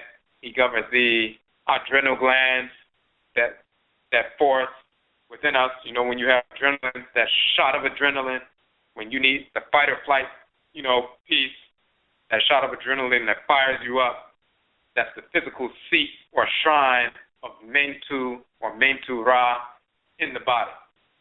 The reason why we have him here is because he's a major Nsoro divinity. He's on the front cover of the book, Divinity of War, as depicted in Kemet. He is the instructor of the Pera so-called pharaoh, and enforcer of morality in family relationships. As such, Manhood Ra is the teacher of the young Afurakani male who will grow up to be OBARIMA, man, and sovereign of himself, his function in creation, his morality, and his domain. So it's key that Manhood Ra, and divinity of war, he's also the instructor of the young king, but at the same time, enforcer of morality in family relationships. So not just the warrior divinity, but enforces morality in family relationships, marriage, and so forth. So, but the other key is the name and function of Manhood Ra. He's called Manhood Ra, but just also typically Mentu. That name and function of Manhood Ra was corrupted by the whites and their offspring into mentor, and given a perverse meaning and false etymology which has no basis in Afurakani culture, and thus no basis in reality. So they associate this sexuality, homosexuality, with the whole notion of mentor in Greek so-called mythology, the faggotry, the perversity of the minds of the whites and their offspring. They embrace pedophilia, homosexuality, bestiality, which is all the same thing. Sexual deviance, that's their nature. That's who they are. They are perverse. That has nothing to do with us. But they corrupted the name Mentu, dealing with the spirit, but it goes back to Manhood Ra. The reason why Mentu is associated with that term mentor, because they didn't create the term themselves. It comes from this divinity. He is an enforcer of morality. He's a protector and instructor of the young king. This is where Mentu or mentor comes from. So we have the real divinity. He's a patron divinity of OBARIMA. The Osansa, the hawk, is a fierce warrior who attacks his enemies with the greatest force and power. He is relentless in his pursuit. His force, connected with Manhood Ra, he's a hawk-headed divinity, is felt through the explosive power of adrenaline in connection with the heart and spirit to fight and annihilate disorder and its purveyor. That's why we say Manhood Ra is the patron Ntoro, the Ejabosom, patrilineal divinity or patricircular divinity of OBARIMA. So, so this is how it goes. So now we only have 12 minutes left in the broadcast. We may not need to go into overtime, maybe a couple of minutes. So if you want to listen past 11 o'clock, you will have to call in so you can listen on the phone online. The broadcast will cut off, but you will still be able to hear on the phone. The phone number to call in, 657-383-0635. 657-383-0635. And you have like a little bit less than 11 minutes to call in if you want to hear beyond 11 o'clock. So, so all of the chapters are fundamentally the same here, so we can go through the same structure, just the different principal values, but the same structure for each chapter. So the fourth principal value of OBARIMA directs us to respect, continuously respect or review every thought, intention, and action to harmonize each with divine order. The key here is the notion of respect. Spect is to look or to view. Someone is a spectator, they're viewing, they're looking. We're talking about respect. So we're giving a proper definition of what does that mean. When somebody says respect yourself, they may just be saying act right. People don't know what that means. We're talking about this as a principal value. So when we say continuously respect, that means to review. Review every thought, every intention, and every action, and harmonize each with divine order. What separates the Afurakani OBARIMA from the Afurakani aw-beh, the child, is the decision-making process by which the Afurakani OBARIMA regulates his thoughts, intentions, and actions, and the consistency with which he engages that process. So we talk about a decision-making process. We provide in this section, the Inyansapo, which we call the Inyansapo decision-making process. It's a 7-part decision-making process. It comes from our book, The Patah Sasatem. Patah Sasatem is like a precursor to Afurakani Manhood workshops and so forth. So we would teach Patah Sasatem to younger children, get them involved in culture and so forth. We talked about that a couple of weeks ago. Of course, when it's time for them to go through puberty and so forth, then they get that Afurakani Manhood workshop training, get the book. But the Patah Sasatem, that 7-stage decision-making process that they were introduced to earlier, or even if some weren't, there's a means by which we make sound decisions. The manner in which you make decisions and how you arrive at them will determine the course of your life. Bad decisions lead, of course, to bad consequences. We have a sound decision-making process rooted in the ancestral order of our culture. The 7-part decision-making process, of course, is connected to that 7-fold structure of the abosom that governs the 7 days of the week. It's a holistic process. We have taught this 7-stage process within 10 or 15 minutes, and you just go through these 7 steps, read them to the children or to whoever you're connected with, show them specific examples of each, and it will be burned into their brain. It will be seared into their brain. They will understand it, and they'll remember it weeks later, even if you haven't seen them for weeks, after a 10-minute exposition. So we talk about that 7-part decision-making process. We're not going to go through it all now, but it's there. And then we also went through it in the Patah Sasatem broadcast a couple of weeks ago. But the key here is what distinguishes the OBARIMA, the man, from the aw-beh, the child, is the decision-making process. Many of our people don't even know there's a process. They're like, well, I just thought about what I was going to do and I just did it. Our process starts off with awareness, then focus, ultimatum, requirements, act, keep, attest. But the first piece is be aware of yourself as descendant of Afurakanu, Afurakainu, and then focus on the situation and how it relates to you as an Afurakani, Afurakaini person. Those are the first 2 pieces. First, anytime you make a decision, I'm an Afurakani male making this decision. How does this affect me as an Afurakani person? Then you make a decision about what you're going to do, what you need, what's required for you to execute that, decision. Then you carry it out. Keep focused on the validity of the decision you made based on your identity, your awareness and focus, and then you can attest to the validity of it, take ownership of the position that you took, the decision you made, and its results, because you can take ownership of it because you have a sound decision-making process. And when people go through that process, they incorporate it very quickly, and they understand we have a holistic way of arriving at decisions to make our lives better and harmonious. We are therefore able to respect or review every thought, intention, and action and harmonize each with divine order. Of course, and the book goes into detail, that chapter there. The 5th principal value of OBARIMA directs us to insight. Exercise proper insight in order to make proper judgments in life and achieve individual manhood. So, we talked about the order, we talked about balance, arms, respect, all of that. Now they can exercise proper insight. We talked about the various tools that they developed through those first, 4 principal values. We talk about these different cycles require that we utilize our thoughts, intentions, and actions in new but proper ways to confront and overcome the new obstacles. These different cycles also provide us an opportunity to resolve problems with a rejuvenated spirit that were left unresolved by previous generations.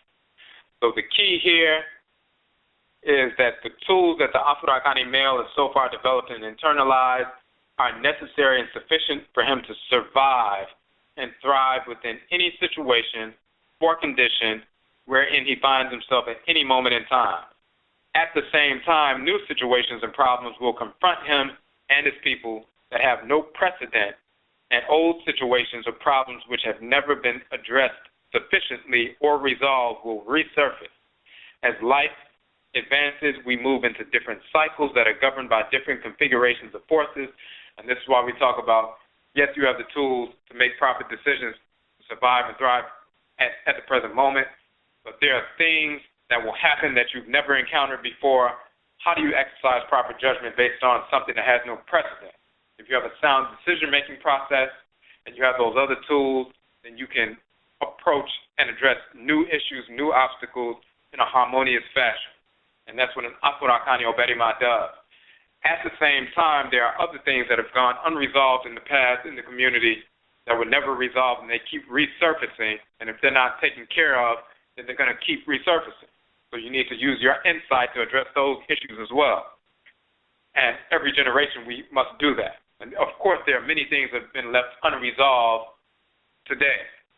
One of the reasons we put this information out, for example, the Kuku Tumtum, that was unresolved because our people are still believing in Jesus and Moses, Muhammad, and Abraham, and all of these fictional cartoon characters and these fake religions and pseudo-religious practices like Hebrewism, Moorishism, Christianity, Islam, of course, and Hinduism, Buddhism, and pseudo-metaphysics and so forth. So we have to smash all of that nonsense that has gone unresolved for the past 100 years that our people have been brainwashed with, or else it will continue to resurface, powered by the whites and their offspring. So we use proper insight to address those issues. Also use proper insight to look in front and anticipate what's going to take place and make proper decisions to avoid disorder. See what's around the corner before you get around the corner, based on what insight and maturity. And also when new obstacles arise, then we can deal with those new obstacles in a harmonious fashion and overcome them. Okay, and again, so you have 2 minutes to call in again if you want to listen past 11 o'clock. And we only have a little bit left, so we won't go too much past 11 o'clock. But you can call in 657-383-0635, 657-383-0635. You have less than 2 minutes to call in. After the 2 minutes is up, then you won't be able to call in because you'll try to call in and it'll be cut off. So you can call in that way. All right. So that particular chapter, so it's focused on that. You focus on your soul, divine consciousness, and invoke your NHOMA, which is insight, which is basically the ani, or the eye of the Akra, the eye of the soul, so you can see what you need to see, get beyond self-destructive behavior, see what is possibly coming around the corner, deal with previous issues with a renewed insight so you can solve those previous issues so the community can move forward. And one of the keys we deal with in this chapter, we, of course, like we said, before we create a major problem or exacerbate an existing one, and after we have found ourselves in a negative situation and are seeking a way out, we need to be able to use NHOMA or insight. And this is an act of maturity. So we have preventative measures, but we also engage in intervention. We go into some detail. We talk about Mara Nechi, divine law and divine hate, in detail. We talk about judgment. Proper judgment is the hallmark of maturity. So when fools talk about you shouldn't judge, they're trying to control you, and they're actually trying to destroy you. The whites and offspring don't want you to judge, because if you judge, then you will recognize they are the enemy, their culture, their fake religions. You'll reject all of that, embrace your own culture, and then you'll move forward in a harmonious fashion. And you'll make yourself independent, and that's what they do not want. So they teach you not to judge, which is foolish. So we get into that, but then one of the keys in the chapter is that we show fundamental pieces showing that Jesus never existed. Moses, Muhammad, all these fictional characters, we run down the information, we summarize it, but then, of course, they can go to the Kuku Tumtum and some other works and get the details. But for them to see these divinities, understand that Allah is a fictional character, Muhammad is a fictional character, Abraham, Isaac, Ishmael, fictional characters, Jesus is a fictional character, and so forth. We introduce them to that. Buddha is a fictional character. We show the actual deities from Kemet that they stole names from, corrupted functions, and manufactured these cartoon characters. That's something they've never been introduced to, and it's liberating because they know once they see that information, they can attune to it, they can verify it's true. Deep down inside, they always knew it was a problem anyway. Nobody ever gave them the proper information, so that sets off an explosion in their spirit of reality. It's illumination for them, and it helps them make proper judgment, so they can embrace nokwade, which is what we call truth. So they get into that information. We talk about the planet Yao, which is Thursday, Yao Da, the same divinity, Yao, that operates with that planet. Yao is actually Heru, Shango, Hevioso, and so forth. He's the planet that governs the fifth principle, the fifth day. Yao is the largest planet. Yabosom Yao, the divinity, governs that planet. It has the greatest weight. In our Khan culture, one who has courage is said to be Akoko Duru, meaning his chest, Akoko, is heavy or has weight, Duru. This means that the man has heart. The title Abrao describes one who is brave in our Khan culture, one who relentlessly challenges disorder and who never compromises on the truth. The NHOMA, or insight that they have into nokwade or truth, does not allow them to deviate from what is right and proper. In fact, an umrane, or praise name of a male born on Yauda Thursday in our Khan culture, is ree-mah. So we say the energetic effect of Yao, the planet Yao, so-called Jupiter, and that abosom deity Yao on your body is the stimulation of your cardiovascular system. Yao gives you heart. The heart begins to pump rapidly in order to send enough blood to the areas that you need it, when engaged in battle. In the same manner, the male abosom Yao, in harmony with the female abosom Ya and Abba, provokes you to exercise your will and redirect your energy to the places, people, and events that need your NHOMA insight to challenge disorder relentlessly, overcome unresolved issues and new obstacles. It is through this process that you actualize your maturity by developing the ability to make proper judgments consistently. You've now become OBARIMA on an individual level. So we go into, that's the basis of that chapter. The sixth principle of OBARIMA: participate fully in the divine order of creation through uniting with the Afurakani female, which is your balance. So we talked about that earlier. Awadiye, marriage, is an institution that, of course, we founded. It's based on the principal relationship, foundational relationship of Inyamewa, Inyamewa, Aminet, Amen. When you develop yourself fully as an Afurakani OBARIMA, what you've done is you've developed yourself fully as one half.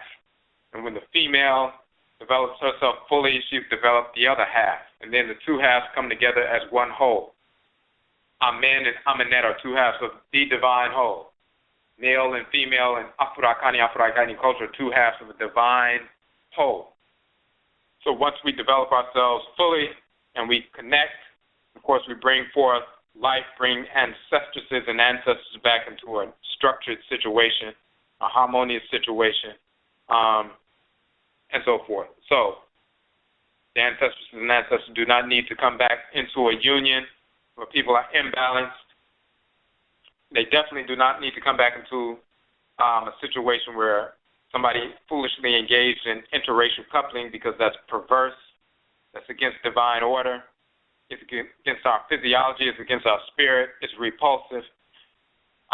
So Awadiye, as we say, the term for marriage, is a vehicle of spiritual renewal for the Afurakani OBARIMA man and Afurakani Oba female, woman, and also a vehicle of purification for the return of our Nananom and Samafo. So we go into our ancestresses and ancestors. So we go into that, dealing with that. And of course we say only the Afurakani woman can balance out the Afurakani man. Only the Afurakani man can balance out the Afurakani woman. An Afurakani male will pollute his body, his spirit, and our community, living and deceased, if he were to embrace a non-Afurakani female. And the same is true, an Afurakani female will pollute her body, her spirit, and our community, living and deceased if she were to embrace a non-Afurakani male. Just like it's insane to ingest poison, it is anti-Afurakani to embrace the whites and their offspring on any level whatsoever, but this would be the embrace of spirits of disorder. We incarnate as spirits of order. The whites and their offspring incarnate as spirits of disorder, all of them. And again, disorder is not the balance of order, it is the perversion of order. The inclusion of poisonous substances and poisonous people, the whites and their offspring, is an act of self-destruction and one of the greatest manifestations of the insanity of self-hatred.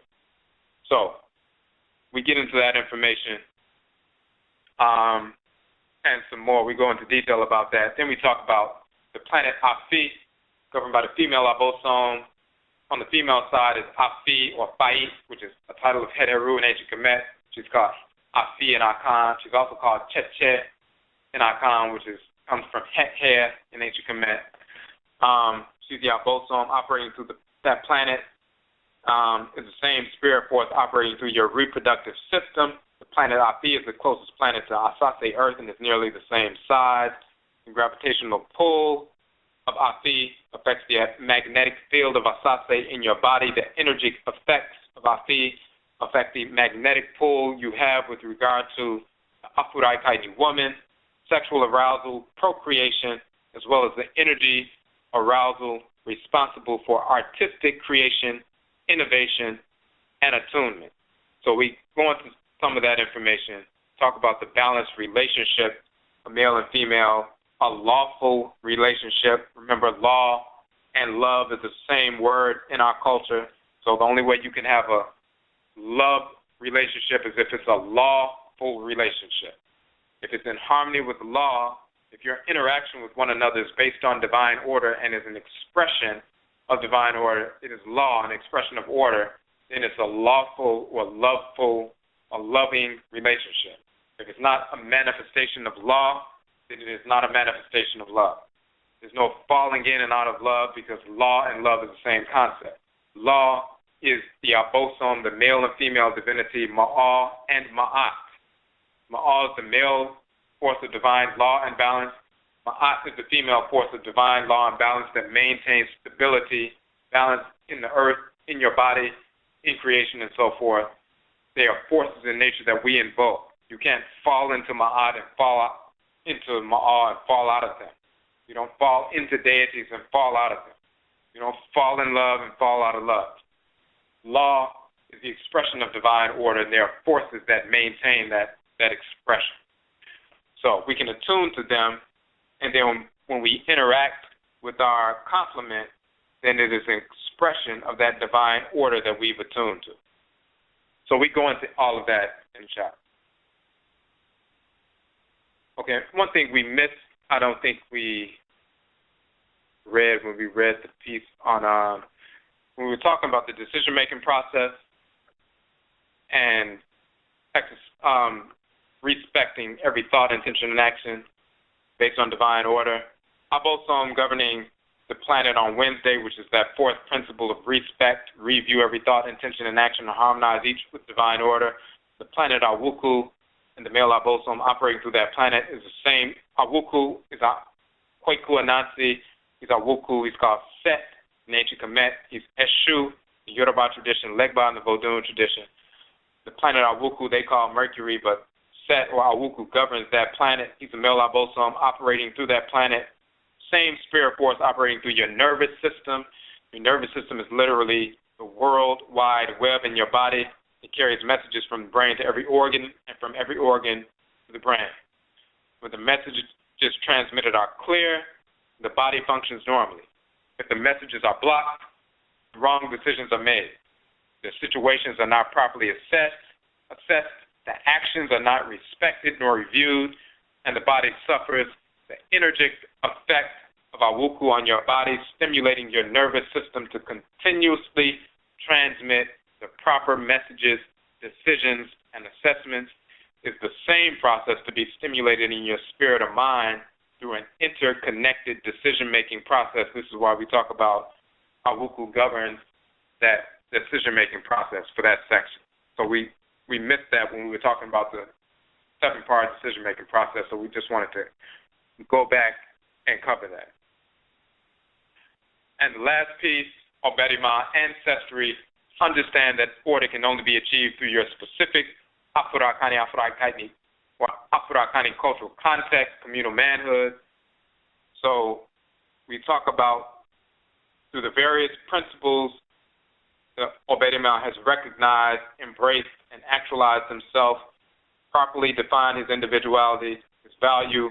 However, the Afurakani OBARIMA recognizes that the reality that his individual identity is interconnected with those of his specific ancestral blood circle. He is a component part of a system, and therefore he does not exist in isolation.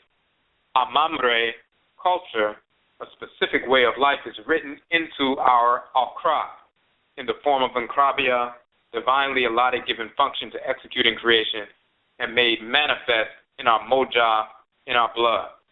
So we talk about culture, how we're born into a specific culture.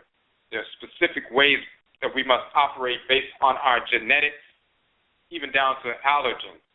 Because you have certain genetic makeup, you're allergic to certain foods that can actually make you sick or you even die from them, whereas somebody else, even in your family, they can eat the same food. If you don't respect that reality and say, well, I'm a human being, one human being can eat mushrooms, then I should be able to eat mushrooms because I'm a human being, you're being immature and ignorant, because there's a difference between your genetic makeup and theirs. You need to recognize that and harmonize with your makeup. That's on a lower level. Culturally, it's the same thing. Our genetic makeup, our physical anatomy is connected to our spiritual anatomy, the certain blood circles we came through, and the divinities, the abosom that govern those blood circles, and the ancestresses and ancestors, their energy that is connected to those blood circles, what we have done in the past, where we migrated, how we interacted in the past, what certain social, dietary, spiritual taboos developed as a result of certain interactions that we must honor so we can keep ourselves in harmony based on our genetic makeup, based on our clan structure, which is different from someone else's. So all of that information is recognized and important and understood when Afurakani OBARIMA attunes to his own cry, his own soul, because that's written into the soul. Then there's no dismissing of, well, culture is not important. That's like the crocodile again saying, well, culture is not important. I'm not a crocodile. I'm not going to put myself in that box. I am a marine animal, just like these other marine animals. We're all living in the water. I'm not going to call myself something different from them. We're just animals. I'm part of the animal realm. I'm not going to distinguish myself as a crocodile. We're all the same, and I can do whatever they can do.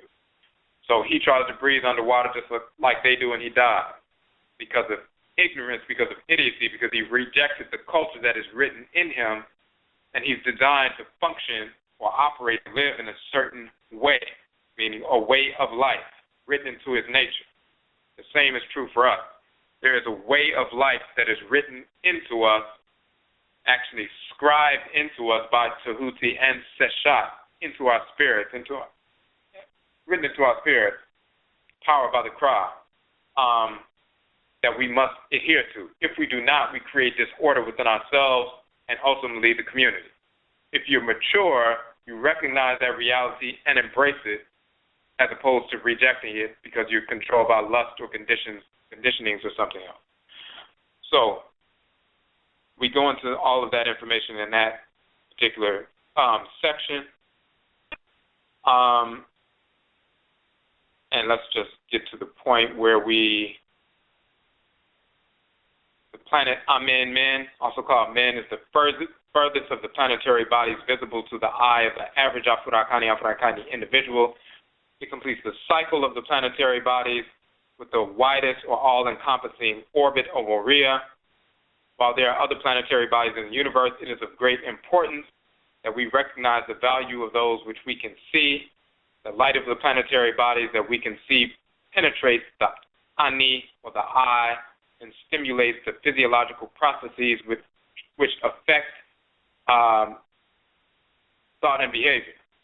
The light is also an energy connection like a spider's web from one living entity to another.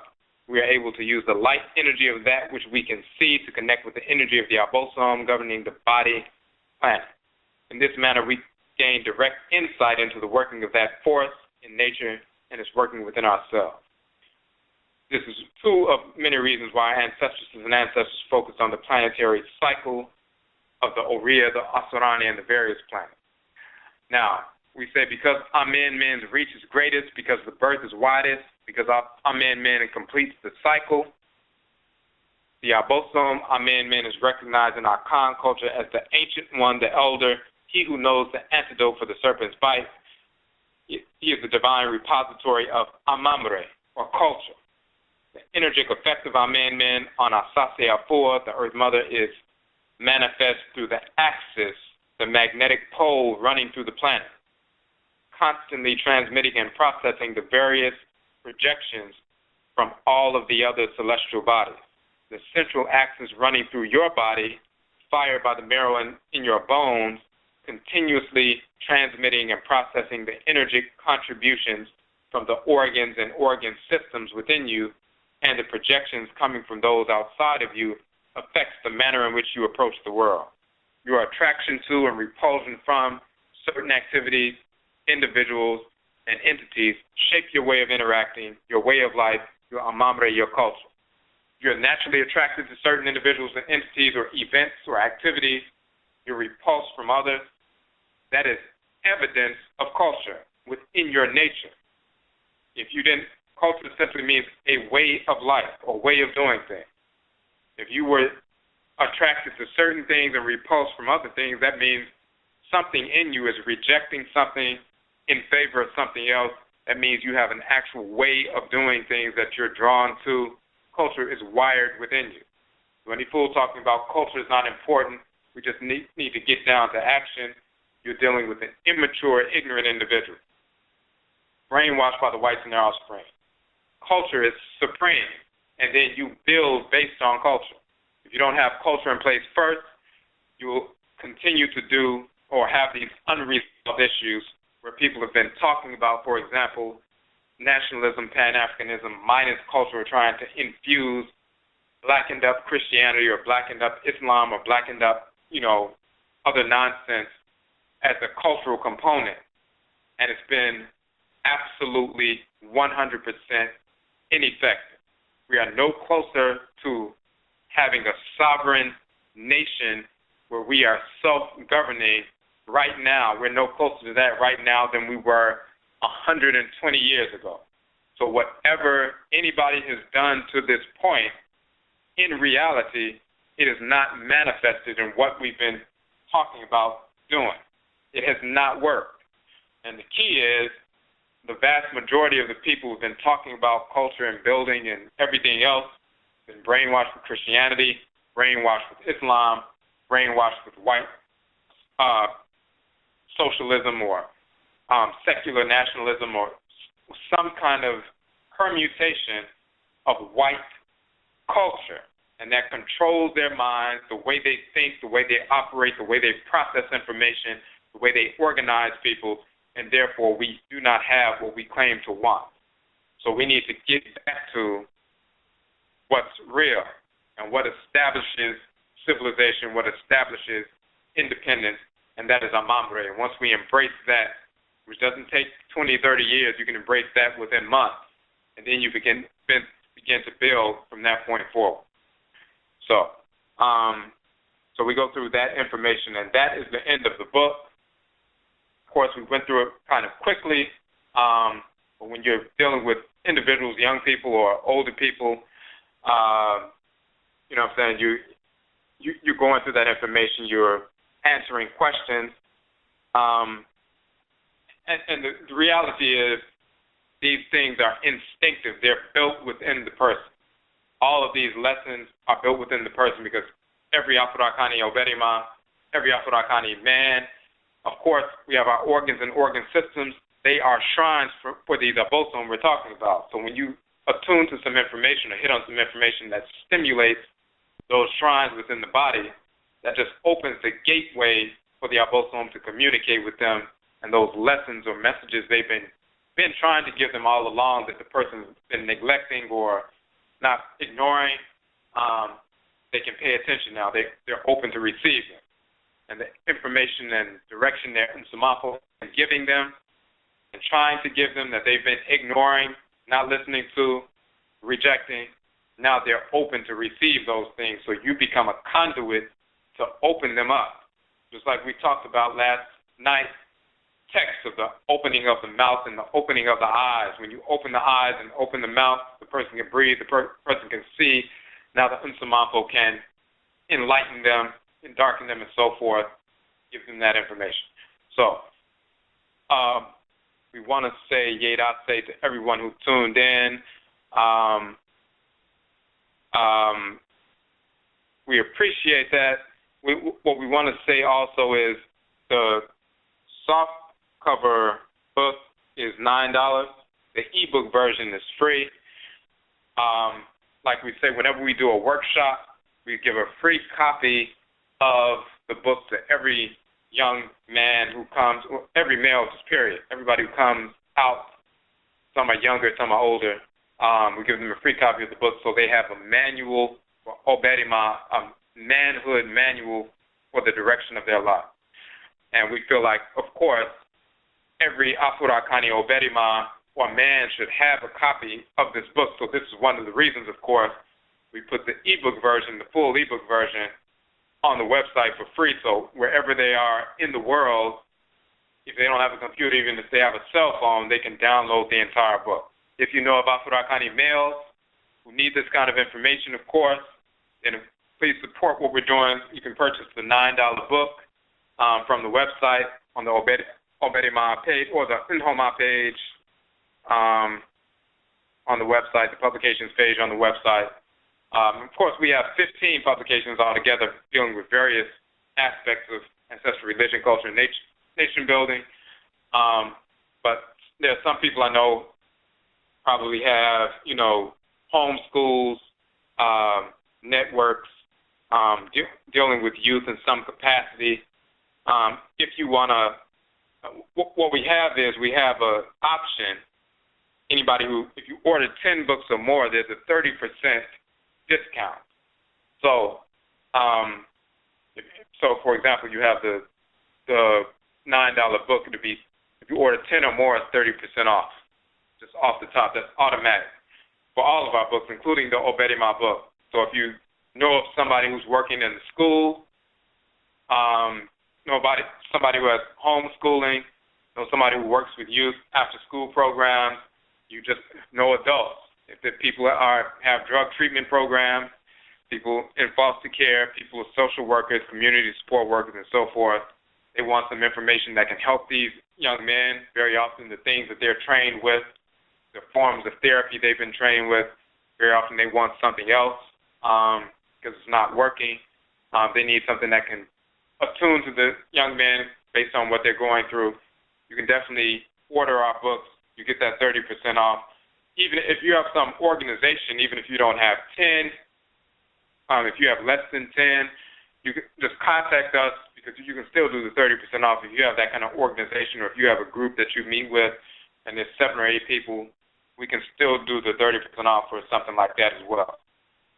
So if you know of anybody who's dealing with that, any kind of organization like that, schools, programs, groups, rites of passage programs, every Afurakani OBARIMA should have, we would prefer that, of course, they get the ebook version. They can read it whenever they want, but they should also have a softcover version to have, highlight, keep with them, read when they're laying down, on the train, on the bus, whatever. So, Yedase, again, we thank you for tuning in to this program. We will, of course, be back on Joada Monday night for Akanto Nana Som, and then again on Tuesday night, Benada for Ojira, and next week, again, Wednesday, Awukuda for Egua Marketplace. Check out our archives as well. We have like 56 shows archived on Blog Talk Radio. We are also on Facebook, Afuraka.Afuraikaet on Facebook. You can also type in Ojira folks to find us. We have an Akanto Nana Som group on Facebook. We also have our Ning site, afuraka-afurakai.ning.com. You can join that network, create a profile, see the discussions and videos and blogs and so forth where we exchange information to people around the world, our people who are studying this information, connect and network and so forth. And always check also the YouTube channel. We are Ojirafo on YouTube. We have uploaded 3 new videos from our archives from Blog Talk. The one on the Ntoro, the deity Ma'a, the male divinity Ma'a, and his relationship to the female divinity Ma'at. We uploaded that. It's like a 2.5-hour broadcast as a video on YouTube. We also uploaded Ene, the sounds of the Abosom, the nature of their birth names. And we uploaded another video as well on the one dealing with the top. So, and we're going to be uploading more. We just have to go through that process. So subscribe to our YouTube channel, and then you'll be alerted every time that we upload new videos. And finally, the other piece with the OBARIMA, we also introduce, and we started this from the very beginning. We have the workshop. Brothers come to the workshop. Young people come to the workshop. We go through the information. They get the book. But in addition to that, because we didn't want to just have a speech where we say, come on, young brother, you need to be a man, you need to be strong, and then after a couple of hours of talking like that, you just let them go. We give them their manual for manhood so they can walk away with that. They have that for the rest of their lives. In addition to that, we give them the option, and it started with them, and then later we expanded this to all of our publications. But it started off when we first did with the OBARIMA, the distributor piece. We showed them that this is a way for you to engage in entrepreneurial activity. So when we first had our very first workshop, we were like, you can actually sell the OBARIMA book and generate income for yourself in that fashion. So it's showing them that there's a way to generate income and employ yourself on some level. And it's not theoretical, because the reality is they just came to a workshop and saw somebody present to them the information and gave them a book that's actually sold online. So it does actually generate funds, does generate income and so forth. So they see a living example of it as we're talking about it. So when we give them that option, they see how they can utilize knowledge, information that's beneficial to the community, and also they can utilize that to empower themselves to, generate income as well. So we should be able to have within whatever we're doing some option for our brothers and also our sisters to employ themselves, so they don't have to say, well, we can get some information from you, but if we want to really take care of ourselves and do something for ourselves, we're going to have to turn to our enemies for that. All African culture is good for is entertaining us. So we need to be able to address every issue in our community. And one of the ways we do that, to participate in that, is to show people a living example of how they can employ themselves with the knowledge that they acquire. So, and you can introduce that as well to the young people you know, as well as the older people you know. Males, they can purchase the books themselves wholesale, and they can distribute them, not just the OBARIMA book, but the other 15 books as well. We have that distributor's option on our publications page, which you will see. So they can do that as well. And they can begin immediately. We can say, you come to us, you have an option to be able to start working for yourself instantly and start generating income instantly. We have that option. So we want people to understand that, so they can look to our community as Afurakani people as a resource for everything that is needed. That's the basis of Ama Ancestral Nation building. So again, Yerase, please support the softcover books. We will connect with you next week. Yebeshia Bio, which in Twi means we will meet again. Yerase.